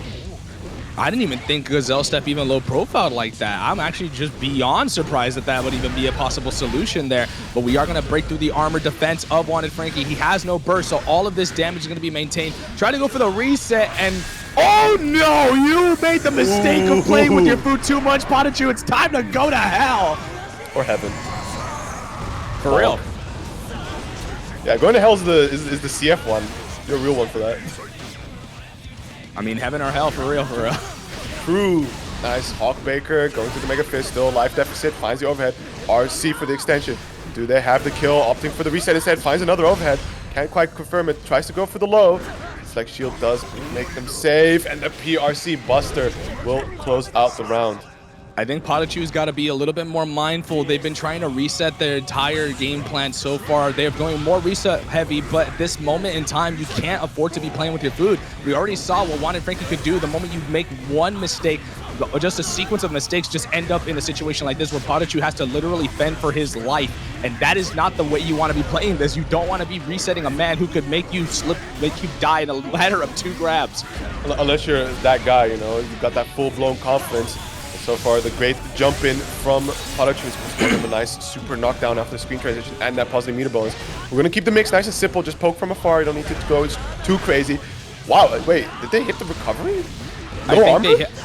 No, I think the recovery, I think they caught the recovery right before the armor was active on the second hit, but it doesn't matter because they're going to get the jump scare anyway, as we're going to move back into Oki, just raw hoof stomp into another grab. The dubious Grippler himself is back in the fray, and WantedFranky has got a point on the board. I love that option. You could normally consider to go for a different type of combo, but considering the situation that PataChu had burst available, you just go for the finger wag. You don't get to burst this type of damage, which, you know, grabs unburstable. So great decision making there from Franky. Getting one game on the board now, so just needs that one last one to bring it to a game 5 situation, or PataChu just walks away with it. Speaking of rude, though, I'm reading the chat right now. You know what's rude? You not claiming these Matcherino codes. That's up right now on the chat. So if you haven't already, it's as easy as 1, 2, 3. Log in, claim code profit. Just make it easier for everybody involved. Starting with Heat Tackle once again, trying to get an explosive round start, but forces the burst out. Kind of crash and bail type situation, but this is the player we're dealing with. This is WantedFranky. He'll throw all his eggs in one basket if it means it just gets one funny clip. Absolutely. I mean, also Potemkin kind of leaning into that factor. Nice, big, healthy, chunky boy. Will want to gamble once in a while. try to let a YOLO heat tackle rock or something else. And Oh no! Oh, wow, my okay. god! I feared for my life, and I wasn't even playing in that moment. PataChu, I know for a minute his heart skipped a beat watching that animation play out. I mean, definitely great choice to go for the burst there just to deny, because, I mean, was it the heavily Potemkin busting hitbox is now insane, can catch almost anything, so that was probably their only out, but a great jump in from Franky. He's going to start off nicely here. Him in towards the corner, simple pressure, but there's the L counter challenge on the flick. Just raw wake up dust. WantedFranky, you are an absolute behemoth. I don't know what's wrong with you, but just the fact that you even attempt to do this as much as you do, it's insane to me. It's based. It's completely cooked mental stack. PataChu is fearing for some wake-up option. He goes like, you know what? You're not checking for the overhead punk. Oh, armor! Oh, and the snatch on top of it as well. Great stuff there from Franky. Going for the full combo. Tries to go for the heat knuckle. And that will kill, actually. So Franky now 1 round away from tying up the score, whereas PataChu still on that set point. Has burst available. Pretty comfortable position. 2P checks. Unfortunately, the big driver not connecting. The late flick will send them flying back. So now we're going towards the middle screen a little bit. But still, it is PataChu coming out on top, maintaining Franky locked into the corner, dumping resources to keep the pressure going. Finds an opening, gets a little swanky combo out, wall splat, and we're going to get that positive meter bonus to start generating all of that resource back. Yeah, but WantedFranky has a lot of meter on deck. You never want to be caught out when meter is available to a Potemkin player, and that's the reason why. But PataChu does not have any fear in his heart, decides to clean it up and end it all, as they're going to get PataChu out of the bracket on loser's side, and they're going to be pushing on into loser's quarters. And congratulations to PataChu. That was a very terrifying situation and circumstance that you were in every single time. But as much as WantedFranky is a little silly on the sticks, there's only so much silly you can do before you end up getting billied. Absolutely. And with that, they've earned themselves a little spot to go face off against the Daimster in the next round. But first, I believe we're going to be heading over to Scarfed versus Soap Eater, which is what is the screenshot that I just posted? Made Izzy at Frosty Frosty. I am wearing that again. Is that I am wearing that again. Okay, it's not a question. I did see that. I did see that. I read it, but I didn't read. But I didn't like have time to focus on that because I was still focusing on me, like with the troubleshooting of the makeup room. fair enough.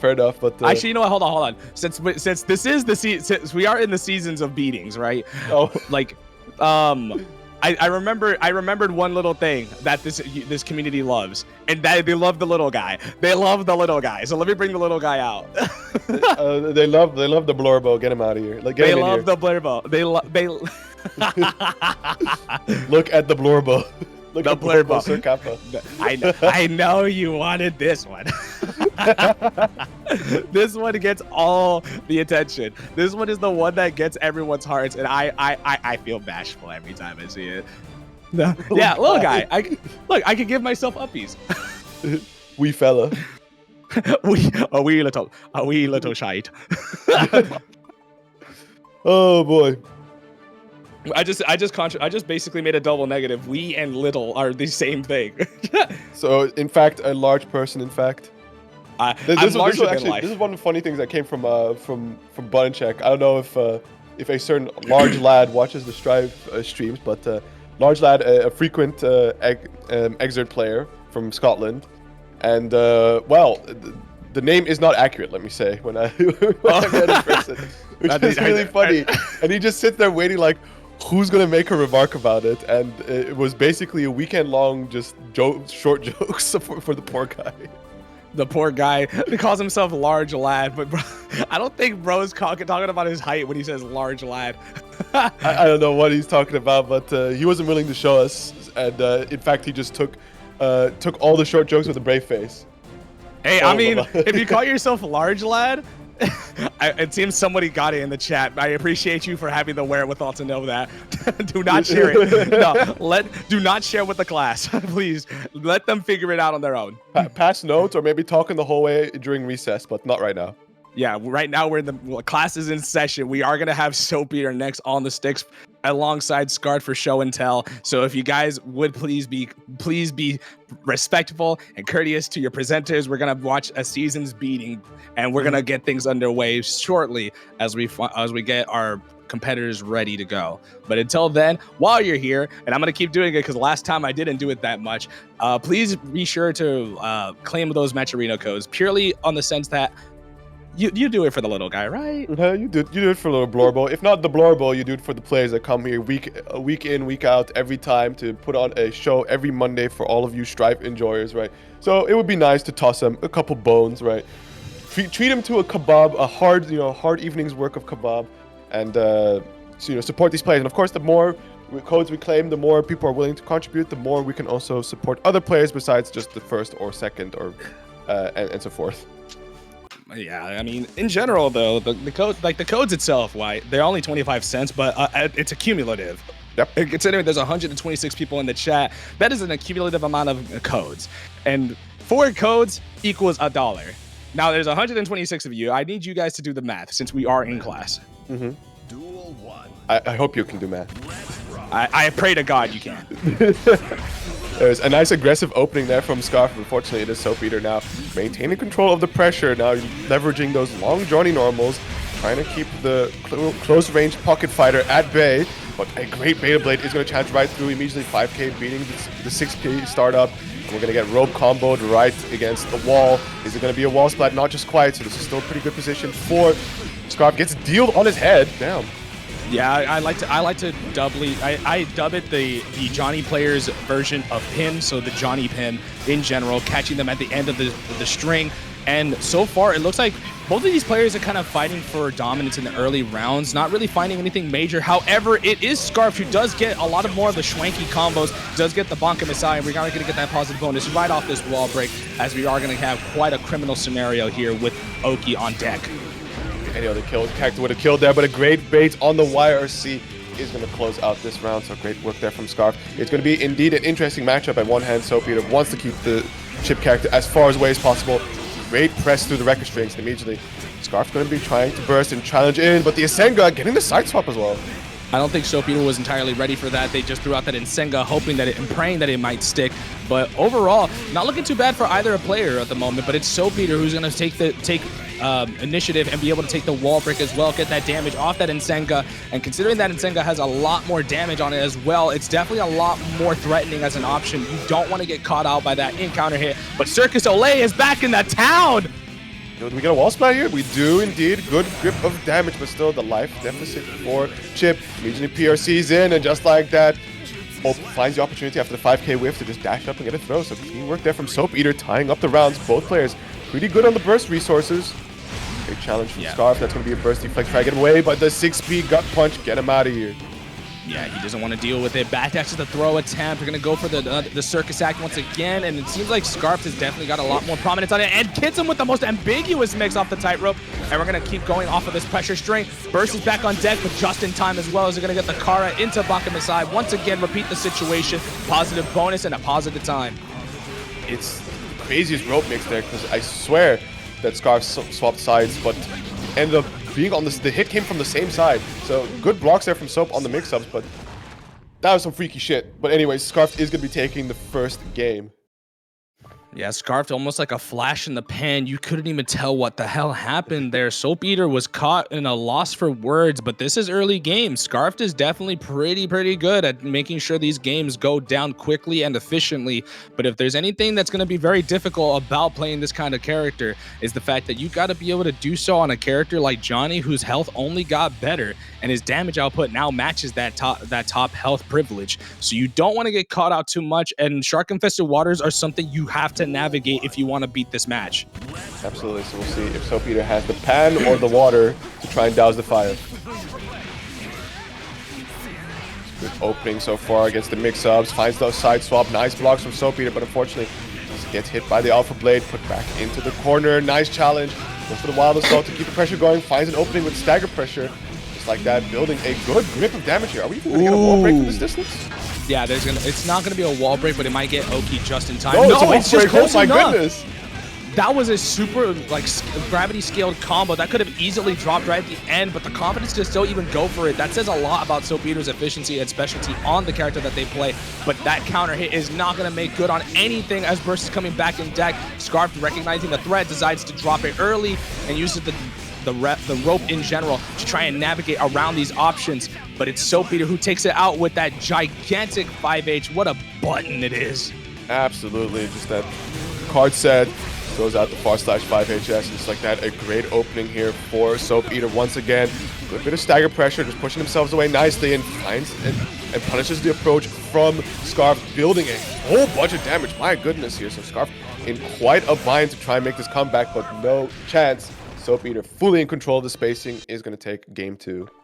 Yeah, the biggest thing that's going to be very difficult for Scarf here is the fact that SoapEater is not just your average run-of-the-mill Johnny that just picked up the character and wanted to play it out. This is a person who genuinely has dedicated time to not only learning how to play the character, which I'll be biased, does not take a lot of effort, but in general, it's the fact that you have to apply that knowledge across matchup to matchup, and this is not a player that you could just do this, like pick up and play against. Scarfed is definitely an opponent you have to designate a lot of time and a lot of knowledge in prior to fighting against them, lest you get rolled over by a lot of the mix that we were seeing in game 1. But SoapEater cleaned things up in game 2, and this is the most important game for game number 3 between the two. Absolutely, first one to start and expound their lead, right? Getting closer to that set win. Good amount of timing here from Scarf so far. Great punish on that 2P whiff there. But and that's going to be the burst from SoapEater, but still not able to leave the corner that far away. It's sent into the mix. 5P will connect, and just like that, swapping sides. Yeah, there you go. Not really finding anything major. Finding able to get the escape out from the corner, but it's going to be SoapEater who catches them with the aerial gut punch. You don't want to get caught out too many times, but the resources are on deck for Scarf, which is always a big threat. But SoapEater has not a care in the world, is going to rush into the danger zone regardless and catches that throw attempt. Now it's going to be a nip and tuck situation as Scarf now spends all that meter to try and even get a positive bonus situation at all. Absolutely, but here it is, Scarf. Getting a nice little swanky combo. Isn't going to lead to too much damage, but sets up the rope for the mix. Fortunately missed. I might have missed the dash there, and that opens up SoapEater to try and get the pressure back. Beta Blade will connect. Just like that, 5K connects, but the blue RC is not going to get the combo. Y RC to punish back, and catches Scarf pressing something. One last chance, but the low finder will connect, and SoapEater 1 round away. All right, one more round to go is all they need in order to get back into the winning ways, but it's Scarf who is also very persistent. They're very elusive, but the lockdown game is necessary. Catches the throw attempt, is going to get a little bit more damage, as that is the right choice, that they're going to get that game 3 underway, and they do so almost dominantly. It feels like the dominance that Scarf's represented in the first game is entirely devoid and nullified, and now it's SoapEater who's firmly in the driver's seat, while Scarf is going to have to sit in the back and just wait for their turn.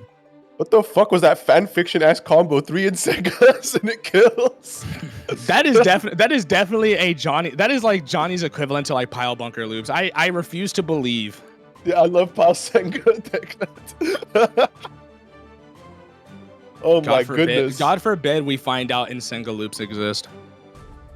I think they wall splat kind of quickly, so definitely a good call there from SoapEater to RC the first one, right? So that forces the ability to get another wall splat and then that third Senga in the end.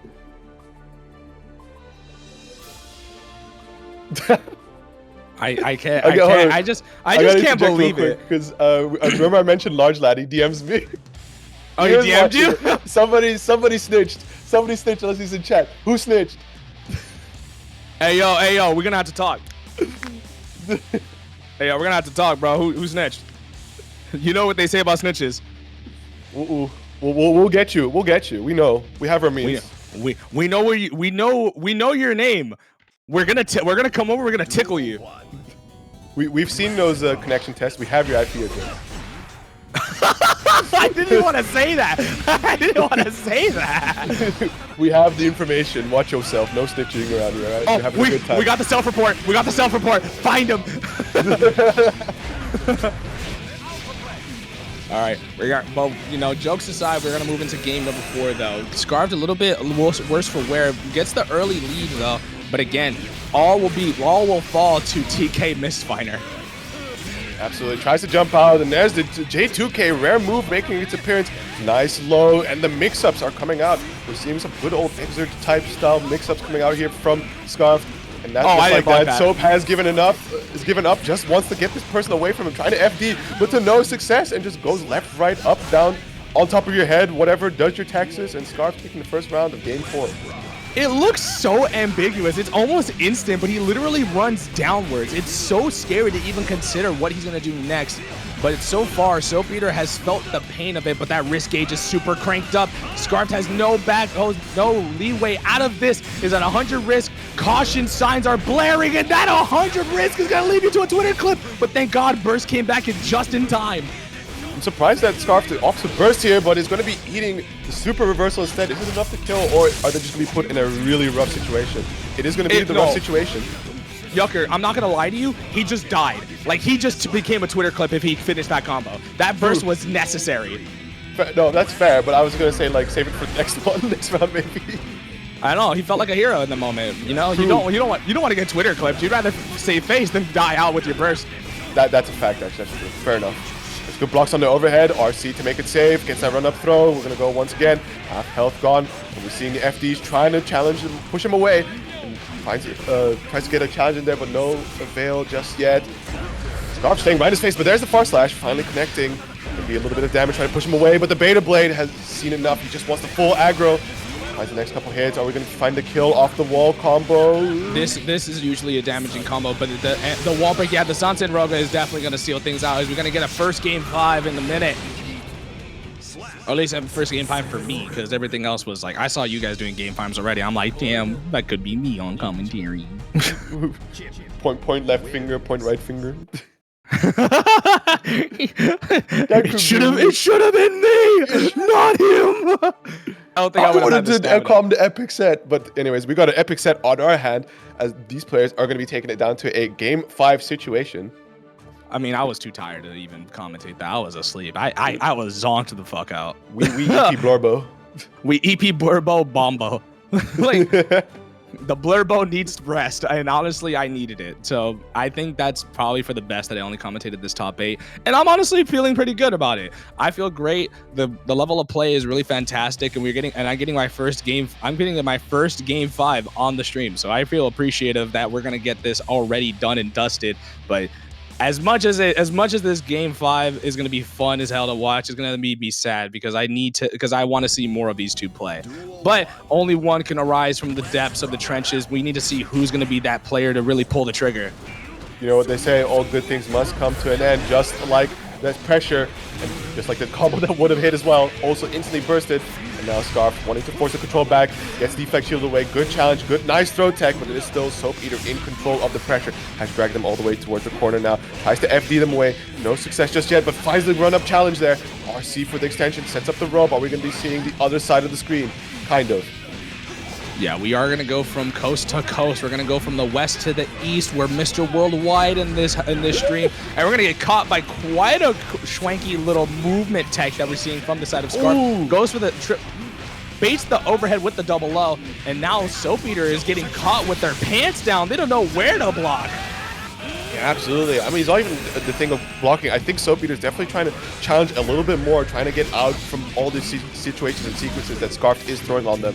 And that's just setting themselves up to get whiff punished or completely throwing the normal the wrong way. But now, Soap, he's working really nicely here. Finds the tap dust, and RC makes a really solid comeback. And with that, set point for Soap after a very strong opener for Scarf.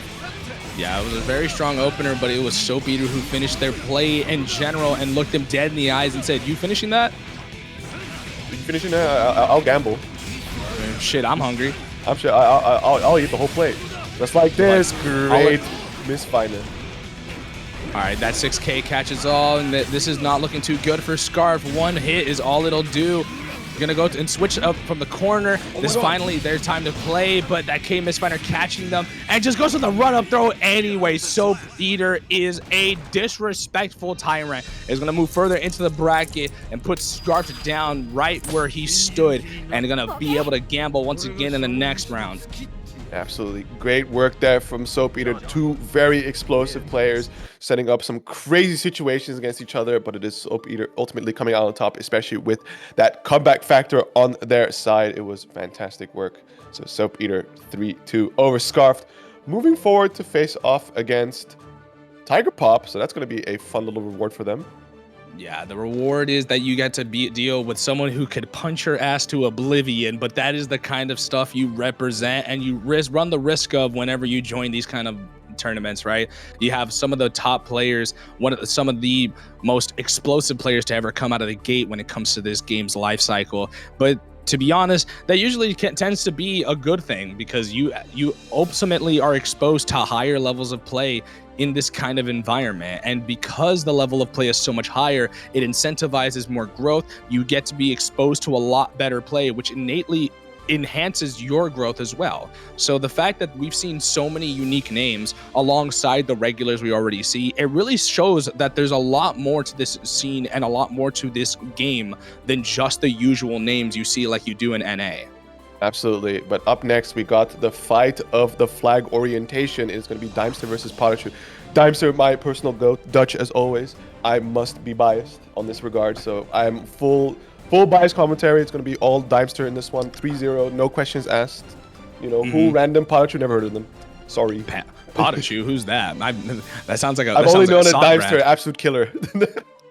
Daimster, my top pick for EVO Championship. Let's get it. Absolutely. Is it because they're Dutch? No, that's good. Secondary factor. You know what? Revisionist history. Nitro who? It's Daimster who won EVO against Tatuma. For real. That's what I'll die by. In all seriousness, Daimster, it's great to see their improvement in the game. They've always been so close to that top 8 cut, and now seeing themselves pretty deep here in that. I think this is a top 5 position no less. So real good move. Good moves. I'm getting too much praise. I mean, but you're cooking them up. I gotta give the flowers where it's due, especially for the local homies, right? Gotta put the Netherlands scene on the map. Hey. Just appreciate the love. just take it where you take the love where you can get it. The compliments like these don't come like on trees, bro. They don't drop like flies. You got to be able to take them where they lie. Absolutely. Like you got your cheerleader in the commentary booth. I'm just rolling with the vibes. I'm being the objective commentator here, or as best as I would like to be. You've got the yipes on commentary. Just be like, that motherfucker is garbage. I love yipes commentary, bro. Oh my god, only one to ever do it like him. It's you can't. Nobody can do the yipes but yipes, and it's absolute pleasure whenever he blesses your game with some commentary. It's beautiful. It's definitely funny. Like I like he makes games that I normally don't like watching funnier. Like I remember I was watching an Injustice clip because my friend, I have a Vietnamese friend. He DMs me stuff. He's like, hey, check this out, bro. It's like this Yipes commentary. Bro literally was commentating Aquaman versus a Scarecrow. Yeah. And dude was like, he's like, Espanta Pájaros versus Aquaman. And he has this one move where it's like a gust of like whatever, it's like bad, and he calls it wake up fart. Like hitting him with a wake up fart, and it's working to perfection. Like it's amazing. It's like, I mean, my favorite of any Yipes commentary. It's a very basic thing, but it's only like peak when Yipes does it. It's when he just screams. He's just screaming. So somebody he's just talking, screaming. Yeah. You just hear Tasty Steve like doing the play-by-play, and in the back is just Yipes screaming. Yeah, Yipes, and I love Yipes and like Tasty Steve when they do that. Like you have Saint Cola trying to commentate. I think it was Saint Cola commentating Dragon Ball Fighters, and then you just have Yipes yelling in the background. Yeah, it's great stuff there. So, yeah, definitely giving the flowers where they're due. Someday we'll slap a ZF tag on you yet. I see Ice has confiscated mine, it would seem. I'd like it back, please. It's funny, too, because, like, I never thought I'd do commentary until one day I hosted my own events. And I think out of all the commentators, there's, like, 3 commentary people that I watched where it's like, if I ever commentated, like, I hope I can gather something from, like, these 3 commentators. It was Yipes. It was Tasty Steve, and then there was one other commentator that like really, really got me like going into it. I like the energy and the enthusiasm. I like the energy and the enthusiasm of Tasty Steve's, the humor of Yipes, and the analytical assessment of Sajam. I love these guys. When it comes to commentary, these are the 3 guys that I kind of look to. Like, yeah, this is the kind of commentary I kind of like. But when it comes to off the screen commentary, I do love Saint Cola. Saint Cola is hilarious as hell. I forgot. I don't remember who I took as inspiration. I just literally sat down at our local event on the comms one day, and I was like, "Oh wait, this is really fun. I need to do more of this." Oh, And then I tried to make sure to not sound like too much of a nerd about my favorite games on the commentary. The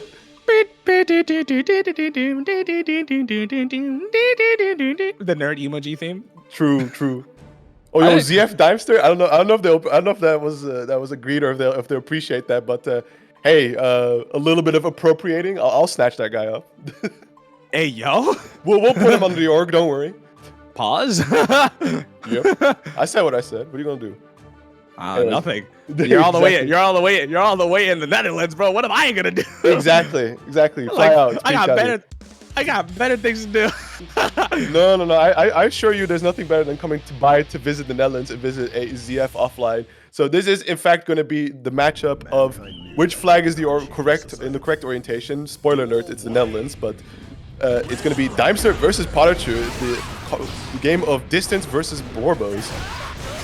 Truly, and I feel like this is my perfect stomping ground because I'm watching my fellow Blurbos get shot. Those, not the Blorbos, let them live. No, my friends, leave them. They're just children. Yeah, but great stuff here from Daimster, currently locking down PataChu. Just the Blorbo pressure, you gotta hold it. Tries to 6P out. Hog Baker doesn't punish it, so the fall down is gonna connect. A little bit of a luck there for PataChu, but sometimes luck is what you need in these situations. Yeah, unfortunately though, the luck is going to be very, very minimal when it comes to the nature that is against this character. I mean, you got one of the most potent DPs in the game, as a friend would like to call it. You ever need to talk back to someone, hit them with that talk baker, because that Hawk Baker talks. That's the only thing that you need in your kit. Hawk Baker. Talk Baker, bro, because you just spitting in neutral, bro. Awful power ahead here. I hate it, but that's what they told me. This is what these Zoomers are telling you nowadays. Oh, great. I hate them, bro. These Zoomers, bro, they call me Unk. It's over for me. Oh my goodness. But anyways, the child now running the pressure on the fully grown woman, and that is going to be PataChu taking a very confident game 1 for themselves. They just beat up Auntie. They just beat up Auntie, bro. What are you doing, Sid? What are you doing? Think of the Blorbos. Think of the Blurbos. He's like, I like what Blurbos? I just want burger. I want Borgir. I want Borgir and sugar water with a pinch of salt. It's just like, you ever think Sin probably pulls up to the Johnny Rockets and just be like, like, hello, can I have like a extra large Keyscape burger with a side of he's like, yeah, what would you like for a drink? I would like a large sugar water. Yeah, and with a pinch of salt. Good opener, and that's going to be an instant burst from Daimster, trying to claim that pressure. It's very important for the Jackal player, of course, to be in control, but a slight gap opened up, and there you go. You're going to be eating a whole DP. And PataChu noticing something, Daimster not quite knowing what to do against that specific sequence of just back-to-back elk hunts. I think the mental stack is also a big factor in everything, right? The misplacement of their minions is starting to really show, and it seems like when this moment that PataChu recognizes that there's a little bit of hesitance, they just explode onto the scene, and it's really likely that PataChu might have Daimster's number right at the opening gate. Absolutely. I mean, we already saw the first round interaction instantly prompting the burst from Daimster, and now we're going to go into that second round, see if Daimster is able to start off and get that Jackal pressure going. Tries to get that run up, unfortunately eats a well-placed poke, and just like that, dragged all the way into the corner, as well as holding a counter hit. Great starter here for PataChu, and a whole lot of damage to come on top of it as well. I think the biggest mistake I'm seeing right now from the side of Daimster isn't the fact that they're misplacing buttons, it's the fact that they're really overextending in situations where realistically this is not the kind of playstyle you want to be dealing with against a character like Sin. They're playing a character who doesn't incentivize or who doesn't initiate close range offense well without the setups. So the fact that they're trying to play this brawling game plan with Sin in general, it's definitely not working out for them, as PataChu is just waiting for an opportunity. They don't have to engage. They could just sit pretty and play in the neutral game as long as they want, as they get 2-0 in this set, making quick work of it at the moment. Absolutely. So unfortunately there, tried to get a small pickup off of the Blorbo clap, but unfortunately whiffing that normal, and that opens up PataChu to get the back throw. So there is still a potentially one last shot here for Daimster to put some damage onto the board, unless PataChu is just going to run away with it 3-0 and once again determine the wrong orientation of the flag.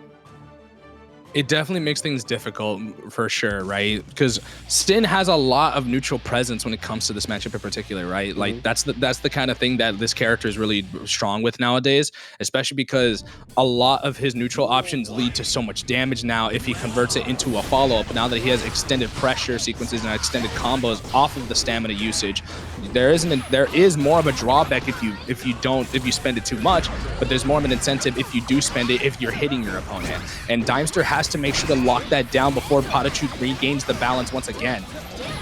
A great throw. Tech immediately deletes the blorbo off the screen, but still Daimster able to keep them locked into the corner for the time being. Sets up the pressure. Nice tag gate confirmed, but unfortunately that burst is going to go through before the Elysium driver connects. Still a decent position here for Daimster. Able to challenge it back, but unfortunately a very negative move going to be blocked and punished by PataChu straight into the RTL, and that's going to be a wall break. Yeah, right now Daimster are looking a lot better in this matchup in particular, though. That sequence was a lot healthier for them, but the hesitance is starting to show, and it looks like the damage has definitely been done, as their mental is definitely overwhelmed, as they're just hesitating a lot in their own sequences, where normally they would be a lot more consistent with it. And that lack of defensive play definitely puts them in a back foot, as PataChu is now en route to going into losers semifinals. Absolutely. Still burst available here for Daimster, and we're going to be using it immediately to try and mitigate some of this damage. Now letting the Blorbos do a bit of the neutral talking, right? Let's get some of that Bluetooth pressure going. Trying to stay away. Nice challenge, get a clap, and just like that, it's going to be a good sequence here. Driven all the way towards the corner. RC for the extension, sets up another Blorbo. Tap dust, gets the pickup.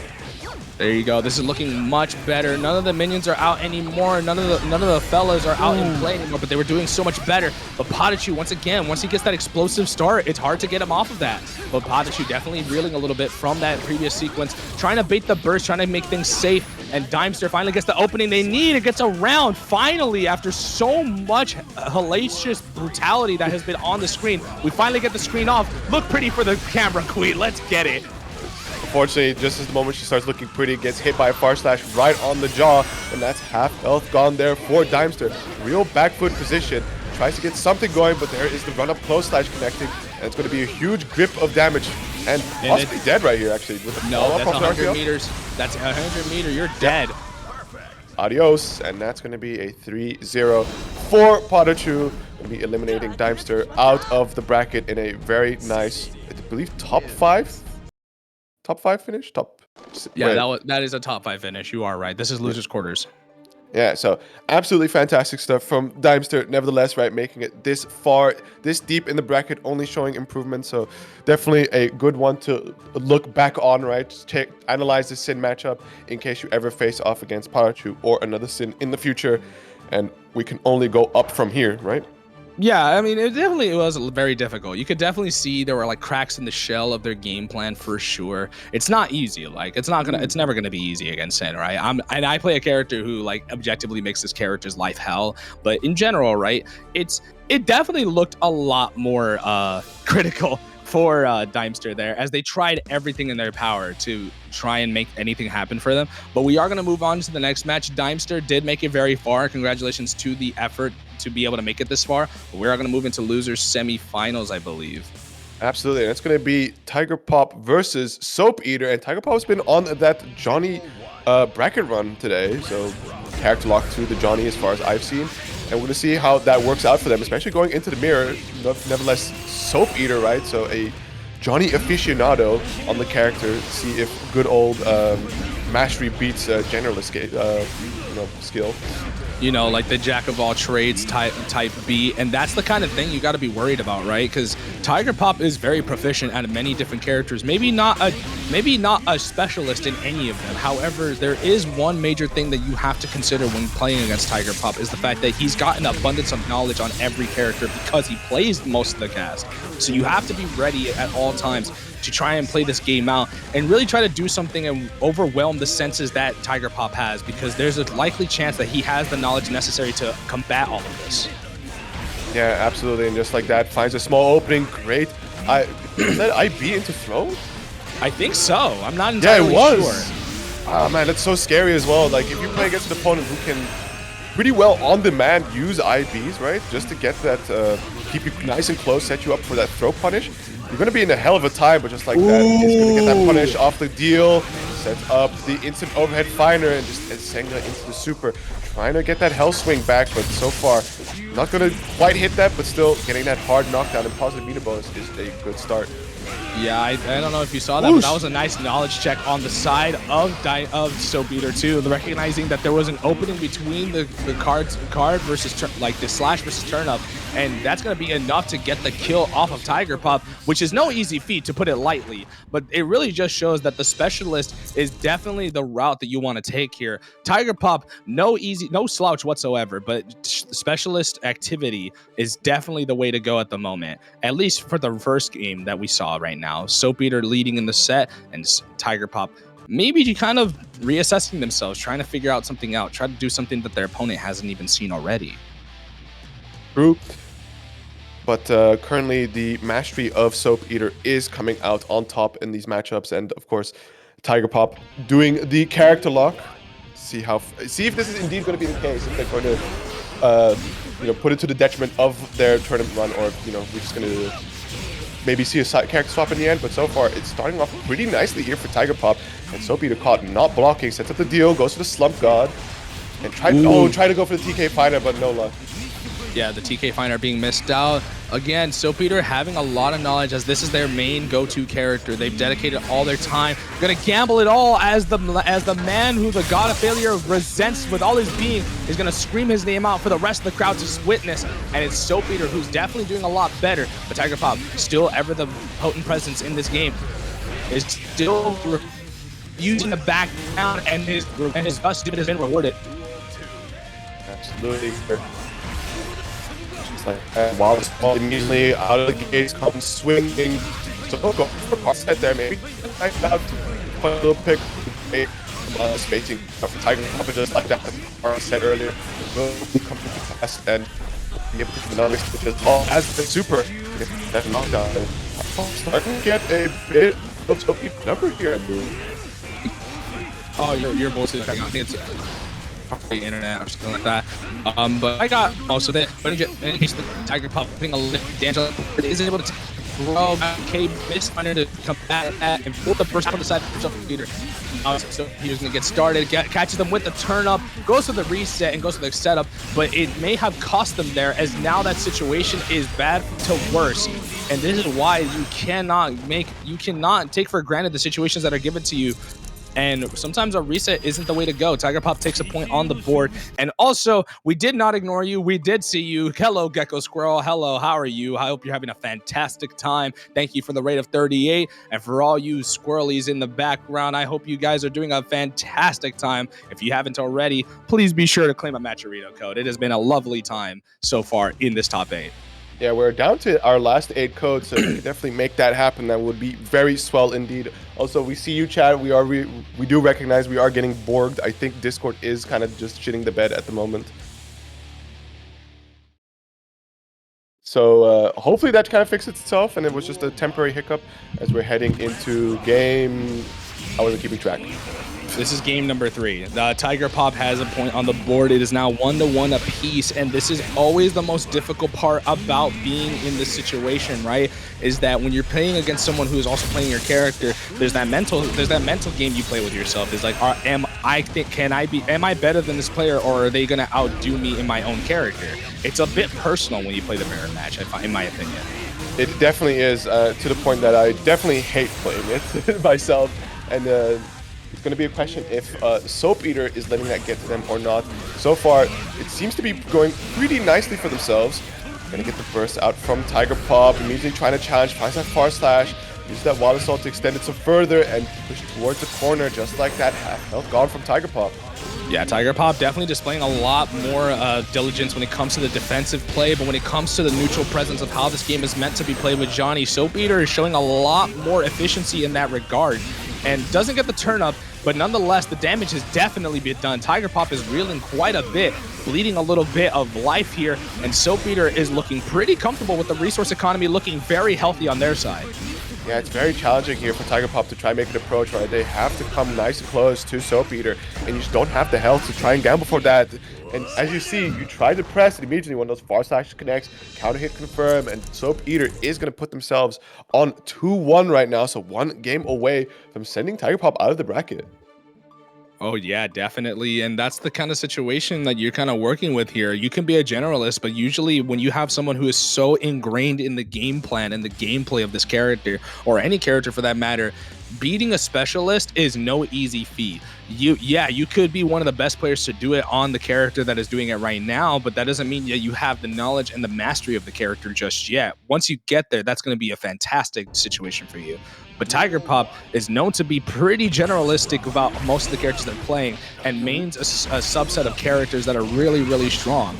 But other than that, right, we're seeing what a specialist can do when you put them on the sticks against an equally skilled, if not better, player. Absolutely, getting the crossover there, finds the misfinder through the RC, and is going to be doing a grip of damage here, going into the super for that hard knockdown, that positive beater bonus. So we will see what kind of mix that Tiger Pop has cooked up, or are they going to leverage the distance, the spacing game, and force Soap Eater to overextend to try and approach. We're going to go for these mix-ups, gets that close slash hit, tries to bait out a burst, but Soap Eater hanging on. Yeah, as much as his character could definitely have like mixed opinions, and a lot of people, including myself, are very, very adamant that this character definitely is a problem at the state he's in. I will admit, and I will always give props where props are due, this is definitely showing a lot more resilience and is showing a lot more skill than just a matter of just picking the character. This is a level of like idealistic and mental games that they need to be present in order to defeat their opponent, especially when you're dealing with a guy who has been active, who has been out there, who has put up numbers in the international scene, especially in back-to-back Arc World tours. So you definitely got to make good on your chances if you want to get anything going for yourself. And Soap Eater is doing just that right now, only down 1 in the rounds. Absolutely, and wow, the I.B. on the close slash, immediately getting the back throw, put them into the corner, gets the guard crush pressure, finds the close slash counter hit, but unfortunately drops the combo here. Still a decent position, another guard crush, baits the throw, splats them against the wall, but no super. So still a chance here for Soap Eater, but Blue RC straight into an active frame button. RCs, but doesn't block out the burst, but nevertheless finds the misfinder in the end, and Tiger Pop is going to be tying up the set, bringing it to a game 5. Yeah, right now it's looking like they're kind of playing a game of tug of war. Who gets to play the game? It's finally Tiger Pop's turn on the Xbox, as both of them are now 2 games apiece now. The first game 5 we've had since that first match I commentated on stream in losers top 8, but now we're in losers semifinals, and this is where things get really dicey now. We're in this game 5, and usually this is where the pressure really starts to mount, right? You're both playing the same character. You both understand what needs to go down. Now the mental stack comes down to who can get the first hit and who can maintain the offense the longest. Absolutely great 5K starter there from Tiger Pop, immediately forcing the burst out of Soap Eater. Soap Eater getting really aggressive with the dash up throws. Good backdash there from Tiger Pop, and a nice combo to follow the punish. Still trapped into the corner, no opportunity to press, tries to go there. Oh, this is not loser semis. My mistake. This is still losers quarters. I am so wrong. Thank you for correcting me. I appreciate that. Chat, somebody shoot this guy. Oh, my mistake. I will shoot. I'll pull a gun. Let me give me a second. Oh shit! Wait, fuck! I forgot American. Hold fuck. That's crazy. I'm one of the few Americans that don't own one. True, we like that. Great pressure. Oh, the misfinder, instant overhead, and just like that, one more Senga will do it. Soap Eater set point. All right, I need people to just spam pile Senga in chat, please. I need that pile Senga like spammed in the chat. True. What do we think of pile Senga, chat? That pressure, nice 6P. Get a combo off of the deal. Gravity, unfortunately, cutting it short, but the 6K will connect onto the back. Whiskey Punker. Whiskey Punker. That's so good. That's really good. All right. Soap Eater's looking in a really good situation. I know they're getting throw looped at the moment, and they are getting out shimmied by the illustrious nature of their own character. Oh my god, that close slash hit him from so far away, but not able to convert fully into the combo. And this is Soap Eater's chance to finally make a comeback here. Ooh, that turnip caught them right at the end too. Trying to bait out the burst. Tries to hard bait the super. Thrown towards the corner, RC for the extension, absolutely, and just like that, it's going to be a double Luigi burst available for Tiger Pop. Soap does have that Wild Sword or Deflect Shield, so we'll see if any of those come to pass. Great challenge, but the 2D immediately to cut it short.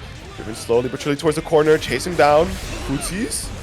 Yeah, both of them are trying to chase each other down. Goes for the deal, gets the back throw off of the deal from solo to the ground. It was really risky there, but nonetheless was still able to fight it out. Gets the low off of the 2P, and now we're gonna get a wall break off the That's My Name. And trust me, chat, everyone's gonna be screaming this in due time. Trust. And now we're gonna get the wall break into positive bonus. And Soapbeater's looking really healthy with the resource economy with positive bonus in tow. Absolutely trapped in towards the corner. Good grip of meter to play with here. Finds the TK. Finder overhead. Goes into. Ooh, this might be enough to kill, actually. Yeah, it's barely any scaling. Like, just a few hits, so it shouldn't scale too hard. And yeah, that's going to be the kill. Soap Eater is going to be taking it 3-2 over Tiger Pops, sending him out of the bracket and advancing forward to go face off against, I believe, a mystery opponent. Nope, it's PataChu. Yep, PataChu. We just remember. You just forgot PataChu was in the Losers semis.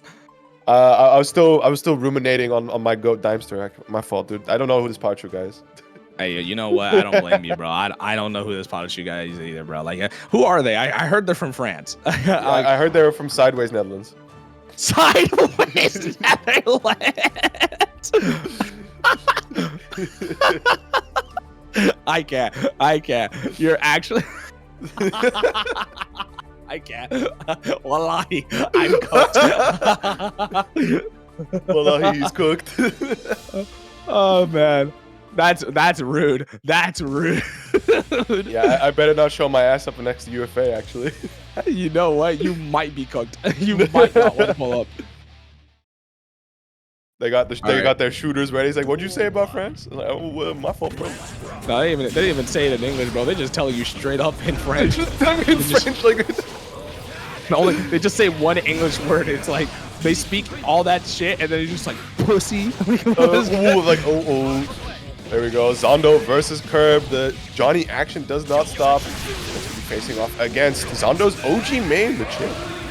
Yeah, I did talk about it with some friends earlier, and while Zando definitely had a rough time of it a couple of weeks ago when he was in the wild side against a lot of players, he was still very rusty on the character, still trying to pick up what is going down with the character's mechanics and how to operate once again. It takes a little bit of time, but it looks like Zando's starting to pick up on how this character functions and is starting to make good on a lot of the toolkit that is available to them, as they've been going through quite the character crisis as of late. Yeah, but so far this Chipp seems to be working very nicely here. Get the run up on Kirb. Just gonna go canceling into the super, getting that hard knockdown. The super is just so sad. Just no damage. Come on. Okay, great jump in. Yeah, we're gonna get another wall combo, and you're gonna get sent through the wall with a little dent in your chest, and that is quite the deficit to be working around. But if we know Johnny, all it takes is one counter hit, and you quite literally get put in the back foot once again. And it seems like Kirb recognizes this, tries to go for the reset instead of the wall break as burst is available. But that J2K, that ever-potent J2K catches Kirb trying it and is going to lose that first game off of that reset. I like that jump into J2K from Zando there because tried to blue RC away from the corner. Immediately we see a PRC chase down coming from Kirb. So Kirb definitely either setting up some kind of anti-air or trying to meet up against Zando to air throw them. So just pushing themselves away and immediately coming down on top of their heads was a really smart play. Yeah, Zando is definitely one of the most proactive players when it comes to what their opponents are going to do, always playing around options and always trying to reinforce theirs by trying to cut down the potency of their opponent. But that's going to be one difficult task when you consider that Kirb is playing one of the most oppressive characters in terms of lockdown. There are very few characters in this game who could really lock him down and really force him to play the game that he doesn't want to play. But Kirb doing a fantastic job using that super PRC to catch them with the tap dust. But back into square one, you're going to be down in the corner, down in the dumps, and we're going to be holding all this neutral and all this Oki. Absolutely, still not able to escape the corner. And Zando is going to find themselves another hit. We'll be going into the super here to get that hard knockdown. And I think we're one or two mix-ups away from a clean kill. Goes for the throw, so the last hit should do it here. Gamma Blade forcing plus frames and finds the low on that 2K. Zando up around here, looking to extend their lead with that game 2 win. Yeah, you cannot take anything for granted against Zando. You cannot let him get started at all. Kirb has done fantastic in order to get things going, but it's Zando who really is not going to put any sort of breaks on himself. They're going to go all in, and that is scary to think about. Chipp players who are not afraid to run into your face are the scariest type of players. Oh, misses the command grab there. Tries to go for a backdash to make himself safe. Great late burst. He's going to be denying the steam from Kirb's engine, but Kirb still finds the next hit. Drifting Zando all the way towards the corner while the Salt extend the pressure. PRC guard crush pressure, and just like that, will do it. Ties up the rounds here, so a chance to put themselves on the scoreboard and tie up the set. Lo and behold, we're back to level playing field for both of them here, but Zando's the one that pulls the trigger first, and that's never a good sign either, because that means you got to hold this positive bonus sequence afterwards. We've already seen the elusive nature of what Zando's neutral game looks like. We've yet to see how potent a lot of their mix-up game is yet. I think they're keeping the mix-up pretty simple, but, you know, simple but consistent is the name of the game here. And we see a mix-up game, but there comes something crazy, and it's going to be the burst from Kirb. Nicely putting Zando in towards the corner. Good blocks here so far. Guard Crush tries to FD them away. Another Guard Crush and finds the Beta Blade through the Stagger Press. Tries to chase him down, but a backdash from Kirb is going to set themselves up for the far side. Throws the Deflect Shield and another card set. Tries to FD Guard Crush pressure. Another throw. What is this character, a grappler?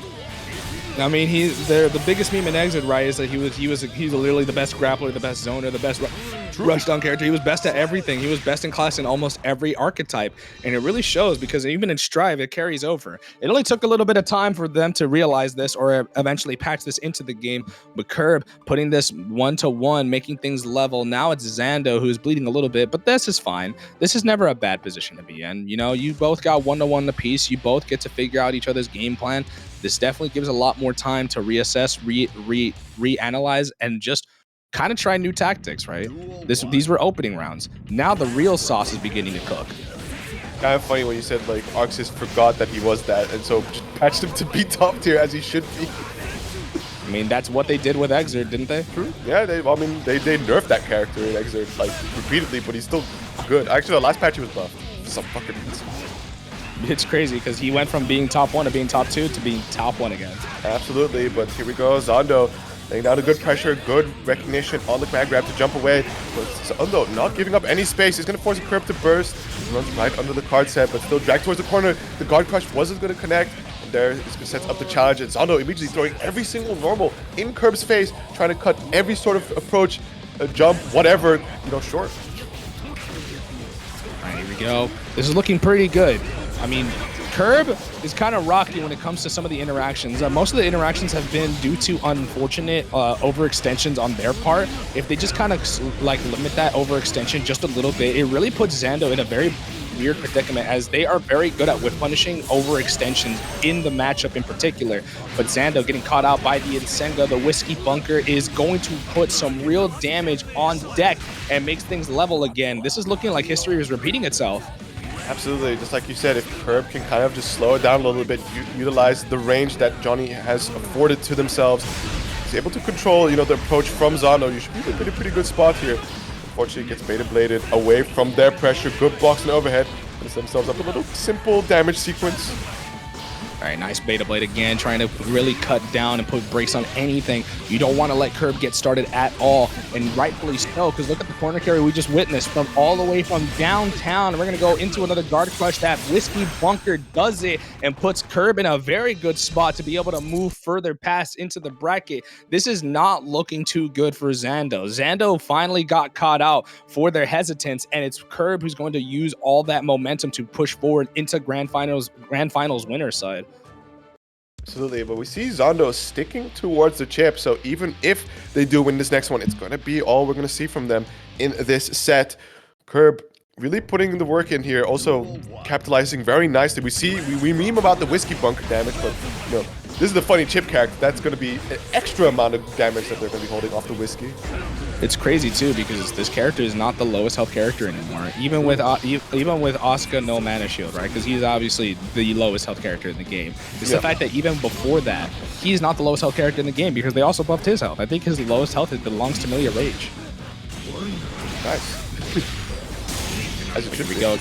But here we go again. All that damage, and that is a damning lead against one of the more high health characters in the game. You cannot take anything for granted. Trying to set up any sort of momentum right here. Zando's having a difficult time of it as Kirb is just waiting it out, finding the whiff punish, and rightfully so. This has really turned the tide of the way that this game is working. Zando's a lot more hesitant, which Kirb is a lot more confident in the neutral game. Yeah, starting to feel a bit of the rhythm now. He has a bit of Zando's number. Finds the combo off of the Wild Assault extension. Goes for a simple Whiskey Bunker in the end to get half of Zando's health already. But Zando now finding a couple licks in here. Sets up the rope combo, driving Kirb all the way into the corner. And we're going to see the super come out. And we're going back where we came on that screen transition. Yeah, Zando's finding offensive momentum now and does have quite the benefit here as they just need to wait it out. Finally finding some sort of whiff punish game, finally finding it off of the failed reversal, and that puts Kirb in a very bad predicament as they just only have burst as a lifeline. Gonna spend it? No, they're gonna wait till the very end just to get it out. And Zando looking pretty healthy with the resource game in their favor. Gonna get the full confirm and get the Bonka Masai to possibly kill. My bet is it's not gonna kill because it's fucking Bonka Masai. That super can't kill just help to save his life. There's still one more mix. The tap dust seals all, you know, the little otter that could. And this is looking pretty good. Zando just needs one more round to extend this to another game 5. And truly, this would make the most out of their very difficult predicament, as Kirb has been very dominant into game 3 onwards. But it's Zando just making the little micro adjustment. And so far, it's looking like it's all Zando now. Absolutely fantastic position you want to be in. You want to have the life lead, especially as Chipp, where you don't have to overextend yourself too hard with low health. Finds the PRC, backdashes away, just trying to avoid the 2K drill. Oh, great run up and just the IB block on the Mistfighter. Sets up a punish. Won't be dropping the combo. Sets up another mix. Is enough to kill off of this with the Bonka Masai. Finally, please kill this time. There was a meme somebody made, right, when Leffen was still playing this character, and somebody said, like, this is the only character whose overdrive actively heals your opponent. I mean, it looks like it sometimes. Why does other moves that have like multi-hitting, like low damage amounts, like Deus Ex Machina, why does that kill? Why can't Chipp eat a bit of that niceness? But nevertheless, Zando bringing it down to a game 5 situation. So we'll see if the adjustments are fully in place or if Kirb has some ideas of their own. Yeah, but we do notice how potent micro adjustments can be, especially it was during the mid-match. It was mid-match too. It was all Kirb in the first round, and then Zando made an adjustment somewhere within second round too, and all of a sudden Kirb just didn't have an answer for it. So, time to lock in. Ooh, good recognition, but no punish on the burst. Recognized that the red RC explosion wouldn't connect and was able to block the burst, but still doesn't get the punish. Far Slash cutting straight through the Gamma Blade and Chipp in the back. Nevertheless, Kirb locked in the corner, no opening found just yet. Overhead will connect, and RC for the extension sets up the rope. Will do a whole drip of damage to Gamma Blade to break the wall. Yeah, and that positive bonus is not a position you want to be against if you are Kirb. Kirb got caught with the vault deal with that 5P. This isn't going to be enough to kill. However, this is definitely going to put them in a bad way as Zando's working with positive bonus part 2. And there it is, the low on the Rekka sequence. Zando now in a reversal situation is putting themselves on set point. See if they can close it out or if Kirb can bring it down to the final round situation. Good start here for Zando. Trying to bait out some throws. Certainly a couple stray hits connect, but nothing major connecting just yet. But the health is bleeding, hemorrhaging even. Half health already gone. The burst is slowly but surely being devalued here by Zando. Yeah, right now it's looking so nip and tuck. Kirb cannot find an opener anymore where they were finding so many. Zando finally decided to play an entirely different game plan here, and it's working to perfection. Overwhelming the senses of their opponent seems to be the name of the game, and this is enough to kill, and Kirb just no answer back to this. They were so dominant the middle of the set, and all of a sudden Zando just decides, nah, little bro, you've had your moment of glory. Now it's time to go back to losers where you belong. Zando really put the brakes on everything that had just existed in this entire set within a matter of seconds in the middle of the match. Absolutely. Yo, Ice, leak the script, bro. Leak the script. Hold on. Let me find the script. Hold up. Let me see. Was that according to the script? Hold on. I think. Check the notes. What it said. Yeah. So I'm looking, right. It says so they went a little bit off script, right? So they were Zando was supposed to come back right around like the first round, just lock like gamer lean. But apparently Zando was a little thirsty, so he took a in break like intermission between round 1 and 2. So he decided to take a sip between the rounds, and then immediately thought, wait, I'm Zando, and immediately cooked. I see. Yeah, I'm assuming Ice doesn't want to be too blown up for their seeding as of late, so quick script, you know, quick bit of scripting on our salties, I see. No, but nevertheless, great performance there from Kirb and a great adaptation from Zando. Kirb, not the end of their story just yet, right? This was the winner's side, so they are going to be hanging out in the losers finals, waiting for the winner of PataChu versus Soap Eater coming up next. In the meantime, I think there is due one more reminder on the match arena. We are down to our final 6 codes. The link is in chat. Definitely hop on over there, hit that claim code button. You'll be prompted to sign in with a service of your choice. You can pick Twitch or Meta or what have you. Once you've done that, hit the claim code button once again, just to be sure. And just like that, you have added 25 cents to the prize pool for free. Still codes left? Yeah, Code Bros, where we at? Yeah, if there's still codes left, bro, just remind you, right? Like the little guy is waiting for you to claim your code.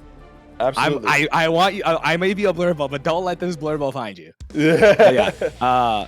But yeah, I am gonna go to the bathroom before we start. So do keep the people company. I will be back shortly. All right.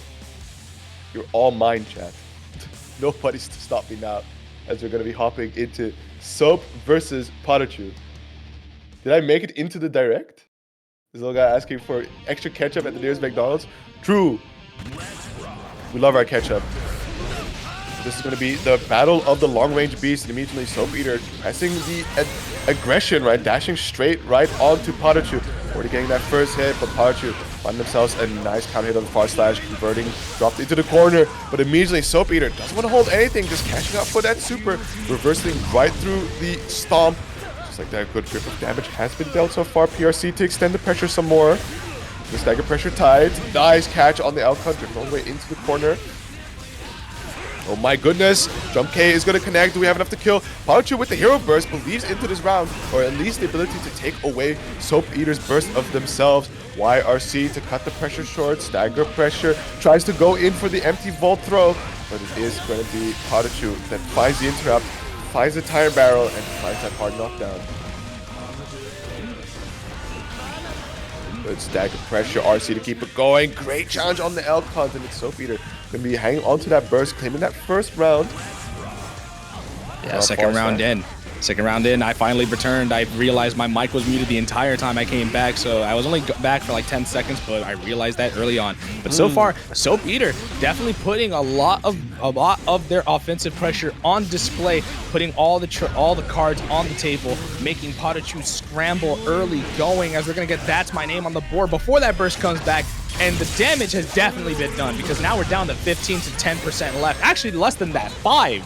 Absolutely. This is a really tricky situation. Well, I mean, just get sniped out, but even then, it would have been a really tricky situation for Sin to try and make that comeback, because the one advantage you usually have over most characters is your range. And suddenly you meet a character that has a very similar range to yours and can constantly check you on your very aggressive, high gamble, you know, high stakes attempts to try and make a comeback. So Soap Eater really well positioned to take that first game just like they did. Yeah, the positioning is key in this matchup, right?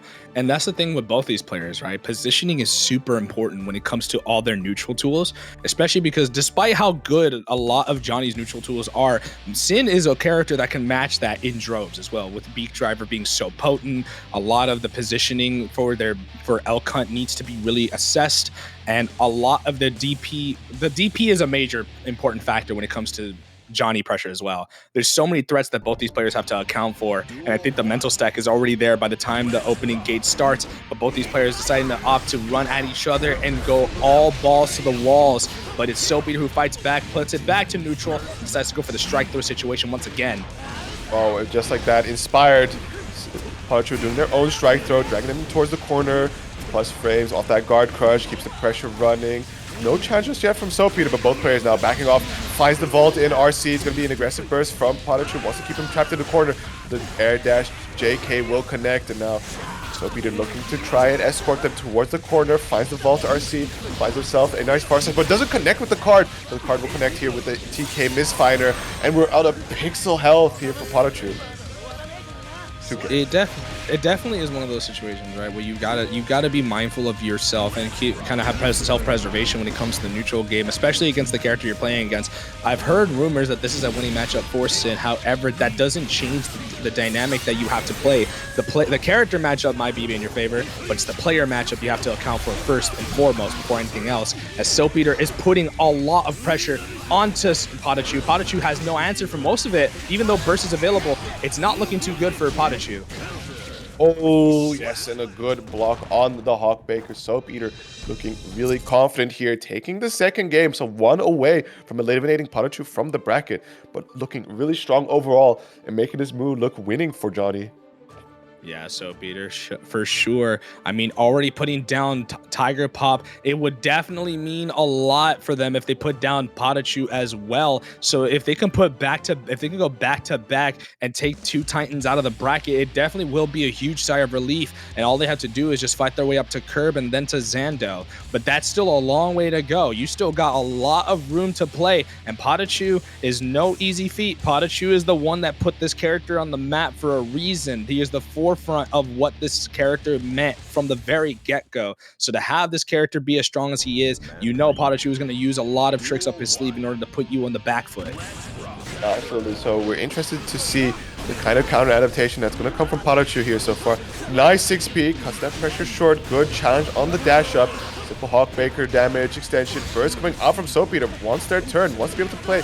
Vault's over, but the far slash will connect. Dragged all the way in towards the corner. Ooh, trading spots. Yeah, trading spots. That vault, this is why that vault is so important, right? It's such a great escape tool. It's such a great gap closer, and it's such a great use of your offensive pressure as well. There's so many mental games you can play around that. It's such an adaptive tool. That counter hit misfire is also super important as well, as we're going to be pushed to the other side to get the wall transition. But nonetheless, PataChu, no fear in his heart, decides to play the game his own way, but the backdoor incident cuts it short. Okay, Hero Burst believing in the comeback on this round. Great 6P, nice way to start it. Almost gets a full extension, but PRC to make it safe. The 2D will connect. RC to be absolutely sure. And PataChu making that comeback in that Hero Burst situation. Still, Soap Eater in a pretty comfortable spot here for themselves with that burst available, but PataChu starting off the combo game really aggressive and just dumping damage onto Soap Eater's head. Yeah, in doing so at just the right time too, able to break the health bar in half right before burst came and tell. But Soap Eater are gonna have to work quite a bit without that health, like that resource, but that's fine because the DP whiffs right then and there and doesn't get the Oki, but still damage has been done. Cutting the deficit down is always important, but PataChu catches the backdash with the hoof stomp and is going on a chase, running 100 yards to possibly catch their opponent. Okay, doesn't have the meter to be able to go for super here, so there is a chance for Soap Eater. 5P, uses the slowdown to set up the card, gets that run-up throw. We're in a very precarious situation because one Hawkbaker just like that is going to prompt the burst, so we're down to our final pixel health situation. The last Hawkbaker will do it, has to FD all of these specials to not get chipped out, but the 2K will land. PataChu staying alive, putting one on the board for themselves. Yeah, getting the elk shot as well. I've definitely seen quite a bit of that. I know from New Head's perspective, I'm not entirely sure about the logistics of this, but I'm pretty sure, or I'm fairly sure, that the grandfather of that tech is definitely no longer playing this game by the name of Widow, and coming up with the elk shot is definitely such a very funny thing to know that that's a tech that other players are using purely because of one player. And it's pretty effective too. There's just so many mental games that you can play around this. You can do so much off of it. And PataChu got some pretty good mileage off of it as well, even though they've only represented it once. But again, Soap Eater is still very much in the lead. We saw the dominance early going, but can they swim in shark-infested waters? They put down one Titan. Can they do so with the next? The risk here as well for PataChu is that they can no longer drop a single game, which has afforded Soap Eater the room to be able to take the time on their adaptations, right? They still have this game to collect the data on how to try and make this comeback, or they can end it here. So right now, but currently PataChu laying down the hurt, a good grip of damage done already, and just like that gets Elk to hunt in, but the 2Ps will connect. Oh, big count hit. Oh no. Delay buttons doesn't get really anything major for it, but this is the kind of stuff you got to be wary of with the character like Johnny, right? Because it's like you could true string all day long, but usually the threat comes from the lack of an option or the threat of an option. That this character has that in droves, and so far the mental stack is the biggest important factor for both these players, as PataChu is going to be able to get the wall break in time. No burst is available, but the burst is not spent. They would rather use it as a lifeline for the next round, especially because PataChu is still very healthy with burst as well. Absolutely. And just like that, also very nice screen positioning here for PataChu. Has Soap Eater trapped into the corner, half health already gone. Just sets up the poking game, but lets a Hawk Baker rip there. Might have been a misinput. He's going to be using the burst to recover from that. Immediately find themselves a low, opting to reset, but a great challenge here from Soap Eater, using the Wild Assault to extend the combo as far as possible. Trying to drag... Wait, oh, we're just going to get a speed break. Oh, no, we weren't close enough to the screen, like to the other side of the screen, but nonetheless, the corner carry was immense enough to be able to get the wall break from that position, and it is so problematic. You can't let anything be taken for granted. Soap Eater made a tidal switch just right then and there. The tides have turned immensely, but now it's like they're playing tug-of-war for the dominance in this game. Yeah, now very dangerous position here for PataChu. I like the aggressive burst. Soap Eater is on that set point. Overhead will connect RC for that extension. No burst just yet from Soap Eater, so I'm kind of content on holding this damage as we see it happening. 6K connects, no pickup, but drives it close to the corner, baits out the throw, gets a nice close slash punish. RC for the guaranteed extension will scale the damage a little bit, but that's still getting very close to that health swing. Yeah, they do have quite a lot of resources to burn here as that burst is coming back, and they have tension to build that. K-Mistfinder, definitely not your best friend right there from so far away, but the gold burst, this is definitely the hero burst that they need. The PRC for PRC. Ooh, 50 meter on deck. Spends none of it, instead opting to go for the far slash. Very risky move, but the 100 meter is 100 meter. You cannot take anything for granted. Side switches. Oh, I can't even. What's going on? Oh, okay, the TK fighter at the end. Wow, was he trying to get them to mess up a DP input or something? Either way. I think he did. That was insane. I've never seen that. What is wrong with people? Is it, or can NSxC cross up hit? Either way, we're too flabbergasted to understand what just happened, but nevertheless. No, he RC'd to the other side. Right. I don't know what he wanted, but what they wanted, but either way, Soap Eater confused us, probably sure as hell confused PataChu. And with that is going to take and secure themselves the set 3-1. Wallahi, I got mixed. Yeah. I got mixed. My brain exploded. What happened? Hold on, let me just step out of the way. Hold on. Like, I need to... oh, God. I need to take my jacket off. Hold on. Oh, God. Oh, man. Yeah, close range in Senga 6-6 PRC is a mix-up, but is it mix-up in what way? Does it hit from behind? No, I think in general what it does is that you basically go over to the other side and it throws off your opponent. I don't even know, bro. I've never seen it. Thank you, Striver. Thank you, everybody. But here we are, the Johnny Mirror back on screen. This time it is going to be Soap Eater versus Kirb for a shot at that grand finals position to face off against Zando. In the meantime, we are down to our last final 5 codes. Definitely claim that as we're hopping straight into the action. Soap Eater out of the gates, super aggressive. Kirb using the burst, immediately finds a challenge onto Soap Eater. Both these players are going to be leveraging the long-range toolings of Johnny to try and overcome the other. Yeah, again, you cannot take anything for granted between the two, right? Soap Eater is coming off not only 2 wins, but against 2 major wins as well. This is definitely a lot of confidence oozing on the side of Soap Eater, but the stamina is definitely got to be called into question now. You fought Game 5 again. You're not even Game 5. You fought hard against 2 of the most deplorable characters, right? You fought against 2 major heavy hitters in the scene, and the fact that they're still going strong really is telling now, and it really leads you to believe this run all the way to grand finals might be more possible than we believe.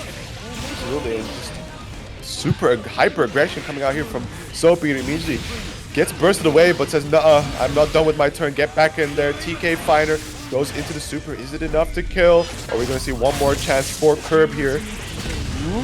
One last chance. Yeah, the health buff is definitely potent for this one. And Soap Eater got a little bit cheeky there, tried to get the low finder, didn't catch much off of that, but this is a specialist, by the way. This guy knows their character and just goes for the contest off of the vault, knowing that no deal was coming. Probably a little bit of a gamble on their part, but they're a natural-born gambler, and it's showing today, as they're already leading the set 1-0 against Kirb. Absolutely. So we're going to see if there's going to be any counter adjustments going to come from the side of Kirb, or if they really, the aggression from Soap Eater is just going to overwhelm them and just take it all 3-0. Questions. But question number one, who starts off? It's round star // for both of them. This game sucks. Both of them. This game really sucks. We played this game for money, by the way. Round start, long range normal. I'm minus 15 all the way from here. Fuck my Chungus character. Fuck my minus 15 life. But Kirb working really nicely here. It's going to set up for the long range super. Won't quite kill, so there is a chance for Soap Eater to somehow mount this comeback, but is just going to get that close / hit connect. And Kirb taking the first round. There we go. Both of them crouch round start. The hive mind is real. Both of them are playing under the same scope. K misfinder, K misfinder, Ooh, K nice misfinder.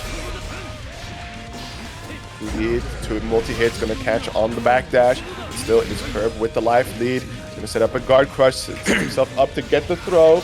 Driving Soap Eater towards the corner. And just like that, finds him trying to press something. And he's going to be cashing out into the super. Shouldn't quite be kill, I believe. Yeah, the scaling was definitely present. There's not going to be a death involved, but Kirb is definitely bleeding resources. Despite the positive bonus, right? They are definitely in the deficit when it comes to the resources available as bursts. Oh, never mind. This is the last round. Never mind. It went by so fast. So Kirb tying up the set, putting a little bit of aggression of their own onto Soap Eater. Maybe that is the strat indeed, just out-aggress the aggressive player. All right, game number 3. Again, this is the all-important game for sure. The winning game is always the important game, but this is the game that really turns the tide for you, right? Can you overcome the obstacles? Do you crumble under the pressure? Do you have the stamina? Do you have the mental fortitude? That's what is determined the strongest players from the more average players, your average Joes from your top of the top. And it's looking pretty good. Soap Eater surviving the onslaught, weathering the storm, is able to put them back into the corner. Gets the Nsenga as well. That's going to be a big boy combo as well. Oh my god! Big numbers indeed. No burst here from the side of Kirb. So Soap Eater looking to get a little bit of revenge from how that last game went. Good throw tech, but still trapped in towards the corner. Are we going to see a hero burst come out to try and salvage this round? Great super to go through the 6K. Ooh. That's his name. What's his name, Shats? Like, I know many of you don't want to say it, but unfortunately you're gonna have to accept that this is the reality we live in, and that is gonna be the fact that this mirror is definitely going explosive right out of the opening gate. The TK Misfinder catches all. This is definitely enough to kill. I don't care who you are. That TK Misfinder is gonna kill you alongside That's My Name. Absolutely. Joseph now looking pretty strong. That's his name, right? I don't even know. I've lost all track. I've lost all semblance. Again! Once again, oh, this is not looking good. This is but he drops right at the end. He almost got the confirm, but it was a little too low to the ground. Not going to be able to grab him right there as the 6P does get preempted. The active frame is just a little active more than they would like, but just going for the vault deal. No, not even a vault deal, just a vault. Yeah, I like the 2D there to try and catch the backdash from Soap Eater. Themselves up for a nice throw, building that life advantage slowly but surely. Trapped into the corner, makes that RC save, and a great late overhead with that Misfinder in the air. Gonna set themselves up with a nice bit of damage off of the super and that hard knockdown. Should be down to 1 or 2 more guests. No, 1 more guest should be able to do it here for Kirb to take the lead in the set. And just like that, we'll do it. Try to contest with the /. I'm not entirely sure what the goal was there, but it definitely was not /. It traded, sure, but he did not have the reserves to be able to combat this, as Kirb is the one that's leading now, and it seems like both of them, despite how evenly contested it is, Soap Eater's falling under a problem here. And I don't know if you're spotting this, but we're seeing a little bit of what happened earlier in the set where Scarfed, or not even Scarfed, I think it might have actually been Scarfed. I'm not entirely sure. But Scarfed would play very well, but would not finish their plate. It's one of those things, like, it's easier said than done indeed. And you almost would want to say just finish your plate, Lamau, but I think you know, as the life total starts shifting, it definitely changes how players approach their decision making. And in this case, I believe Kirb has been taking a lot more aggressive stance because Soap Eater is willing to try and interact constantly in situations, trying to press, right, trying to exert themselves in the matchup. But if you could just keep out on top just like that, right, keep maintaining, keep setting up the stagger pressure. Do not let them play. Trying to interrupt them on everything. Once again, you will line yourself up a good amount of damage. It also probably doesn't help the fact that Kirb has had ample opportunities to really assess their opponent through their way of watching them climb up the ranks in order to get up there into that top 3 placement. And it's definitely difficult because you have all the time in the world to watch your opponent go. So he definitely had a time to assess and analyze how he's going to go about this. And initially, it wasn't a great start for them, but Kirb definitely has all the data they need, all the knowledge necessary to be able to combat this, and it's showing as the dominance has changed and the landscape of this game has already like turned on the face of its head. Yeah, indeed. Set point for Kirb, already building up a good bit of life advantage here. Finds themselves a nice close slash connection and will cash out a bit to drag them all the way to the corner with some more damage piled up. 5k into the TK misfinder will connect, and just like that, Soap Eater is one guess away, and the far slash will connect. There was no openings afforded by Kirb, and Kirb will be closing it out 3-1 over Soap Eater, ending their run there in 3rd place. Yeah, there's only so much stamina you can expend when it comes to how long you travel in the losers bracket, right? Especially early in the bracket as well. You earned your spot all the way in losers top 8, but it's always going to be a very difficult time to be able to combat this, right? You're so early in the side of the bracket of losers that you have to fight match after match after match after match. And considering the level of play they've had to contest with, it definitely is mentally daunting, right? It's never going to be easy. And the fact that they went as far as they did and put out as many Titans as they did, it's definitely a commendable effort.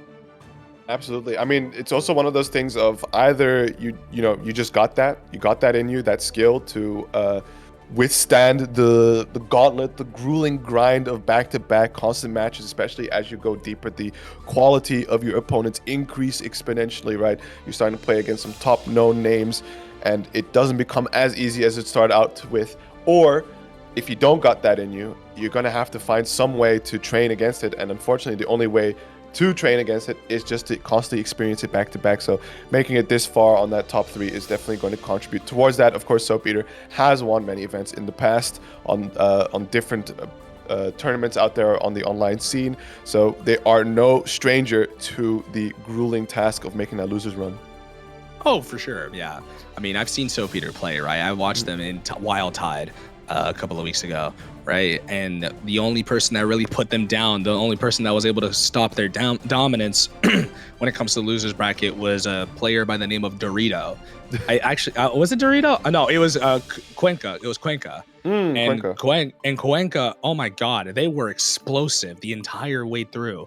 They really put up numbers.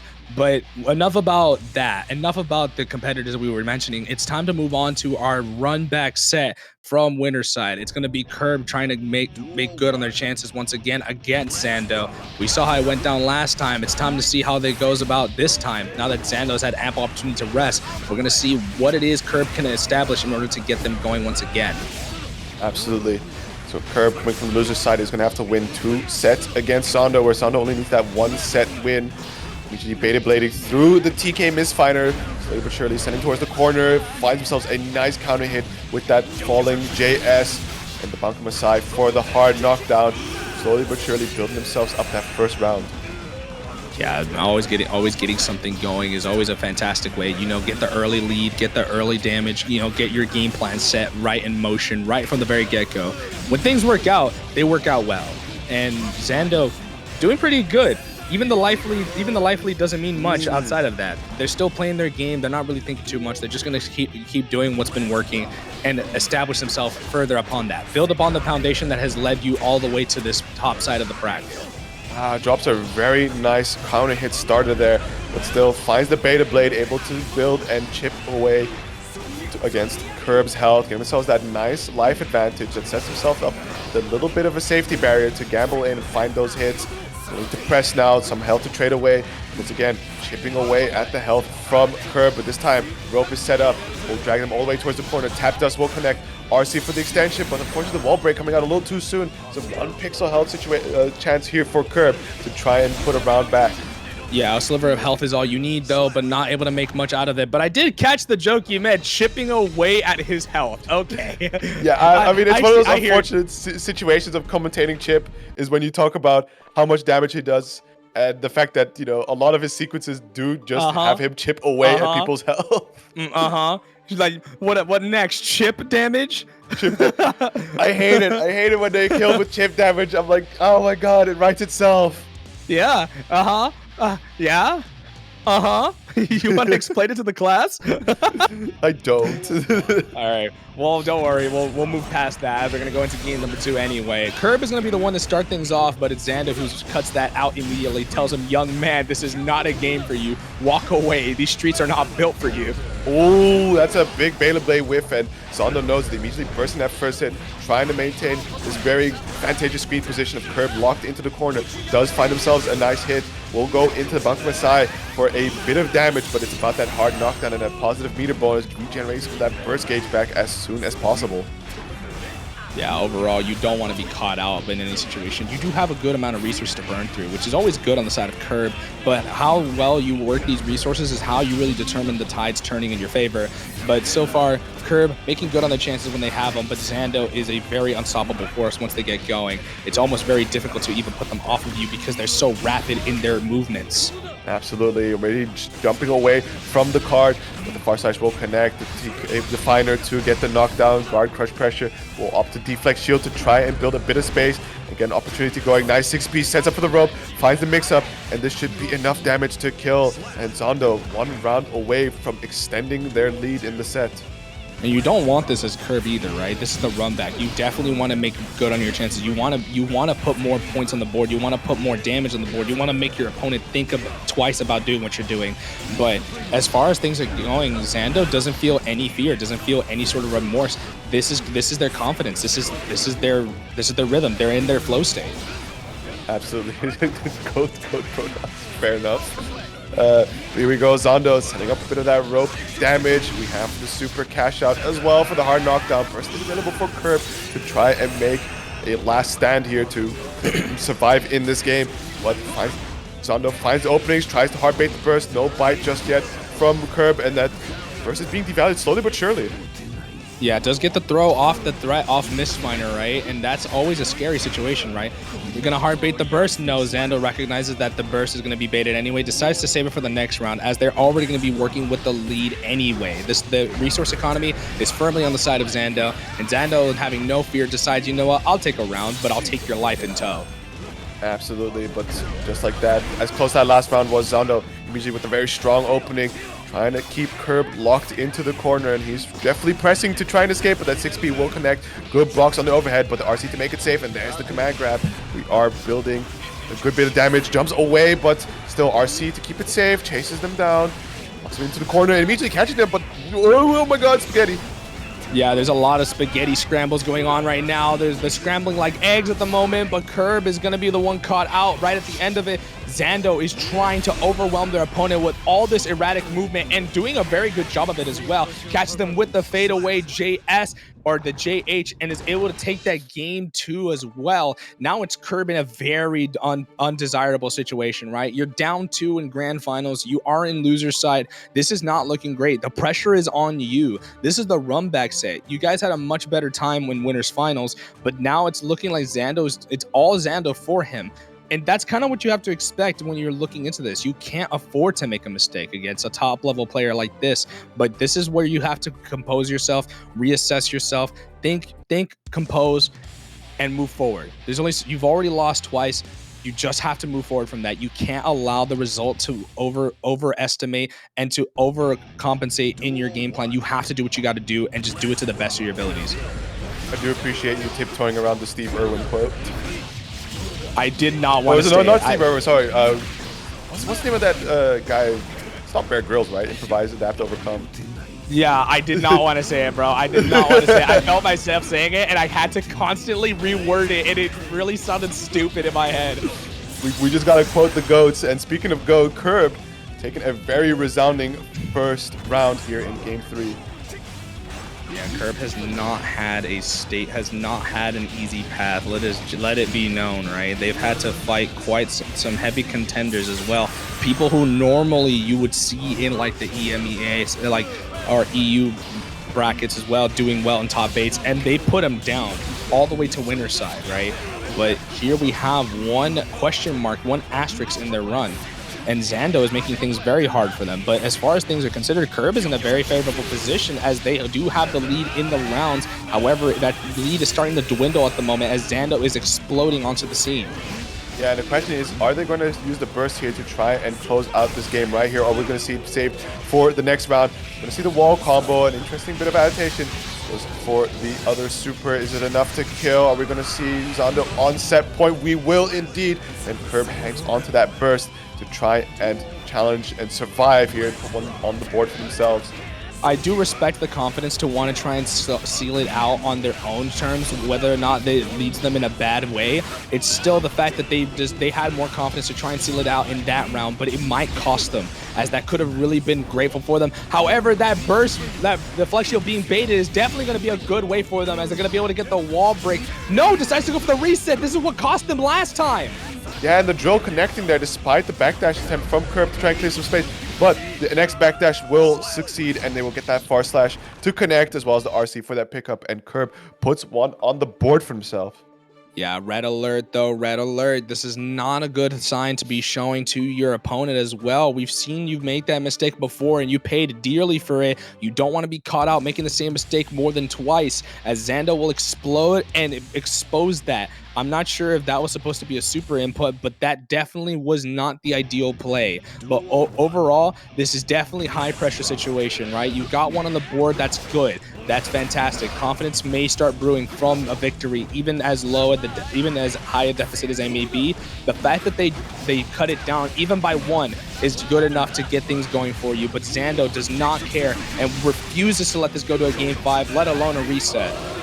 Yeah, just constantly doing all kinds of small hits in there, just getting these little sequences building up, chipping away at the damage, Lamau, and with that super, they put themselves once again on tournament point, just like that. Yeah, definitely the pressure has been set, and Kirb it's now or never if you want to make things go out for you. That trade with the NSxC benefits them greatly though, as the damage on hit is so much greater off that NSxC, the whiskey bunker, if you will. And Zando definitely got to be a little bit more considerate. They're getting caught out by a lot of these straight hits, and this is what, oh my god, it died? I mean, it's Chipp at the end of the day. So no, the Joker trick never does this much damage. Jesus Christ. Hey, check the script. Hey, hold on. Yeah, they were cooked. Yeah, they're cooked. They were cooked, but currently getting cooked is Kirb. More than half health gone, locked in towards the corner. Great far slash is going to connect. We're going to see the bump from his side for that hard knockdown. Burst is almost available for Kirb. Just like that, it comes back up. So there is still a lifeline available to try and survive for one more confirm. Far slash, just a bit of that stagger pressure. Tries to chase him down with the air throw, but no connection. Tries to go for another air throw, but no connect. That's going to be the burst from Zando, actually. Yeah, Zando. Oh, this is not looking good. They're going to go for the burst bait. Their greed is befalling them, and they're going to try to go for the Gamma Blade to cut the distance, and that was a huge mistake on the part of Kirb. They did have 1 point on the board, but it's going to be Zando who takes all 3 off of the refusal to back down despite the Mistfinder being a threat. Decides to hold their ground. a.b.a is just a flex and then takes the game. Now moving on to being this week's champion, not to mention being champion for this week, for this Guilty Gear SaltyEU's 119th champion, and does so fantastic too in the run back. Can't believe he just IB 2 hits in a row, 2 framers, and like without it would have been pushed away and we would have to play neutral again, right? The Johnny favorite position, but still I beat both those hits. Nice and minus, you know, Johnny players, I apologize, I understand, minus 15, I get it now, right? You just got your shit IB'd straight into the 5k punish. So great work there from Zando, flexing some of their mechanical skill over their opponent, and is able to close it out with that sequence. So, just waiting on the ISK to show themselves a top 8 graphic. In the meantime, Mr. Kappa, where can they find you? You could definitely find me over on Blue Sky, but as well, I am also running the Yokai Twitter account. So you will, if you do see more activity on that, it's because my goofy ass is running it now. And but you can also find me over on Discord. You can ping me in the SaltyEU server. I am in the Yokai server as well, as I am going to be doing a crew battle, not for Yokai though. It's going to be for Rosario Syndicate, as it is my last contribution to that team before I officially become an honorary member. But nonetheless though, I have definitely had a fun time commentating. I do compete for them, but very seldomly, as my job sucks and my scheduling sucks. But for sure, I am very appreciative of Ice as well as to Yuckers, to everyone involved, right, for allowing me to commentate for you guys and have a great time doing so. It also is very special to commentate such high-level play, such top-level play, and really put my voice out there. And it seems like you guys have been very warm to my commentary, so I appreciate you all for showing me such love. EU has always been a warm community when it comes to my commentary. I haven't gotten to commentate much in NA, but you guys have been the best. You guys have been great, and you guys have been nothing if not welcoming and lovely. So thank you all for allowing me the opportunity to do this. I like how you're glazing EU and just in chat's like, lol, just get a better job.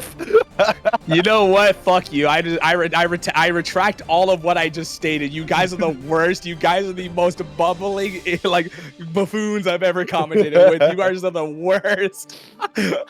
Oh my goodness. During all that heartfelt gratitude, just some guy, lol XD, just buy a house, forehead. Lol, if you're homeless, get a house, forehead. Forehead, come on, what are we doing? What are we doing, dude? Like, you know, wallahi. I'm not even Muslim and I'm saying that, bro. Like, wallahi, I'm cooked. It'd be like that, truly. Well, in my case, you know this. You should know the ZF brand by now. We are out there in the Netherlands, you know, the peak country. Definitely come by if you can at some point. We are planning to host that 2-day event eventually, TM, and that will be the one for sure for all of you more further away folks. But if you're definitely near the Dutch border region, we are located right in the center of the Netherlands, so it shouldn't be too difficult to reach by train. Our venue is actually 10 minutes from the central station, so that also makes it very easy. Other than that, it was great seeing some of you at Button Check. Appreciate the Striver scene showing up. I didn't get to interact too much with you, but I was hanging out with the boomers. It'd be like that, and it was also a pleasure to commentate all of that came to play.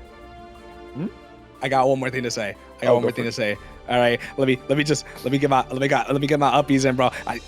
Your uppies. Yeah, I need to get my uppies in, bro. Hold on. Have you guys seen the LK Revolution that happened recently in TNS? The LK Revolution? Did you guys not? Okay.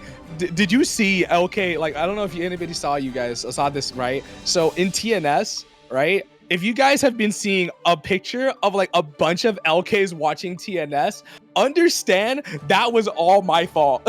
Oh. that picture, that tweet where LK was like, I'm like, check it out, I'm in this house like carpet. What to the tweet where it's just everyone in TNS like watching TNS with the LK profile picture. That is all my fault. I feel so bad. It was a selfie I took with LK and I just cropped it and I put it in the call, and then everyone, 23 people put it. But in any case though, I've had a great time. I gotta get ready for my crew battle. I'm gonna go get something to eat. Thank you, Yuckers, for joining me in commentary. It was a fun time as per usual. And also to the lovely people watching me, bro, you can get I got my last minute uppies in, bro.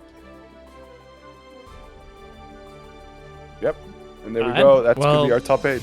I think this is I'm just gonna say it. I think this top 8 image is the most cursed shit I've seen in a long time. What the?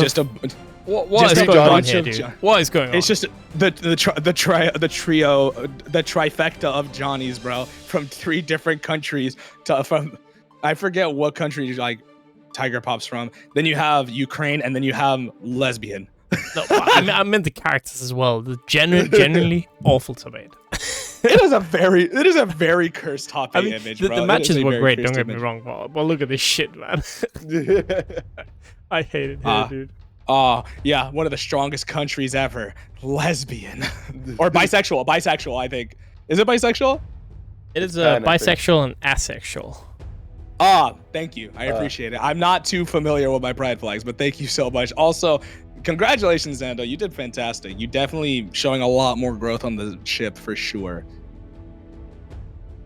GG's. Who are we gonna raid here? There's quite a few players. There's quite a few people live, right? Lord Knight's live.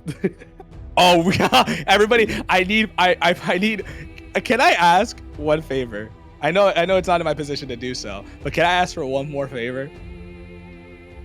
Can I ask that the raid message be LK Revolution? That'd be funny as hell. Really any homies live in Strive? I might go to a different game. Yeah, that definitely is a difficult thing. Like when your homies aren't live. Yeah, Spaghetti Showdown is live with Blue. Yeah, we could go to Spaghetti Showdown. They're always very nice. Italians. They are very nice. Go to a Spaghetti Showdown. Perfect, you know, Echo was playing Blue before, so continue the tradition maybe. Get some Blue. Yeah, hope you guys enjoyed. We'll be back next Monday. Tomorrow we got the Old Man game, Gear Xrd for old people only. No Zoomers allowed. Yeah, absolutely. True. Which is funny because it's like the Zoomers running the game now, right? The Zoomers are running the game now. No, we're Unk now. Yeah, unfortunately. But in any case, thank you guys for having us. And also thank you, Ice, for putting on the show for all of us involved so we could have this commentary booth as well occupied. It was a great time commentating for you all. And Yuckers, love the commentary. It was great.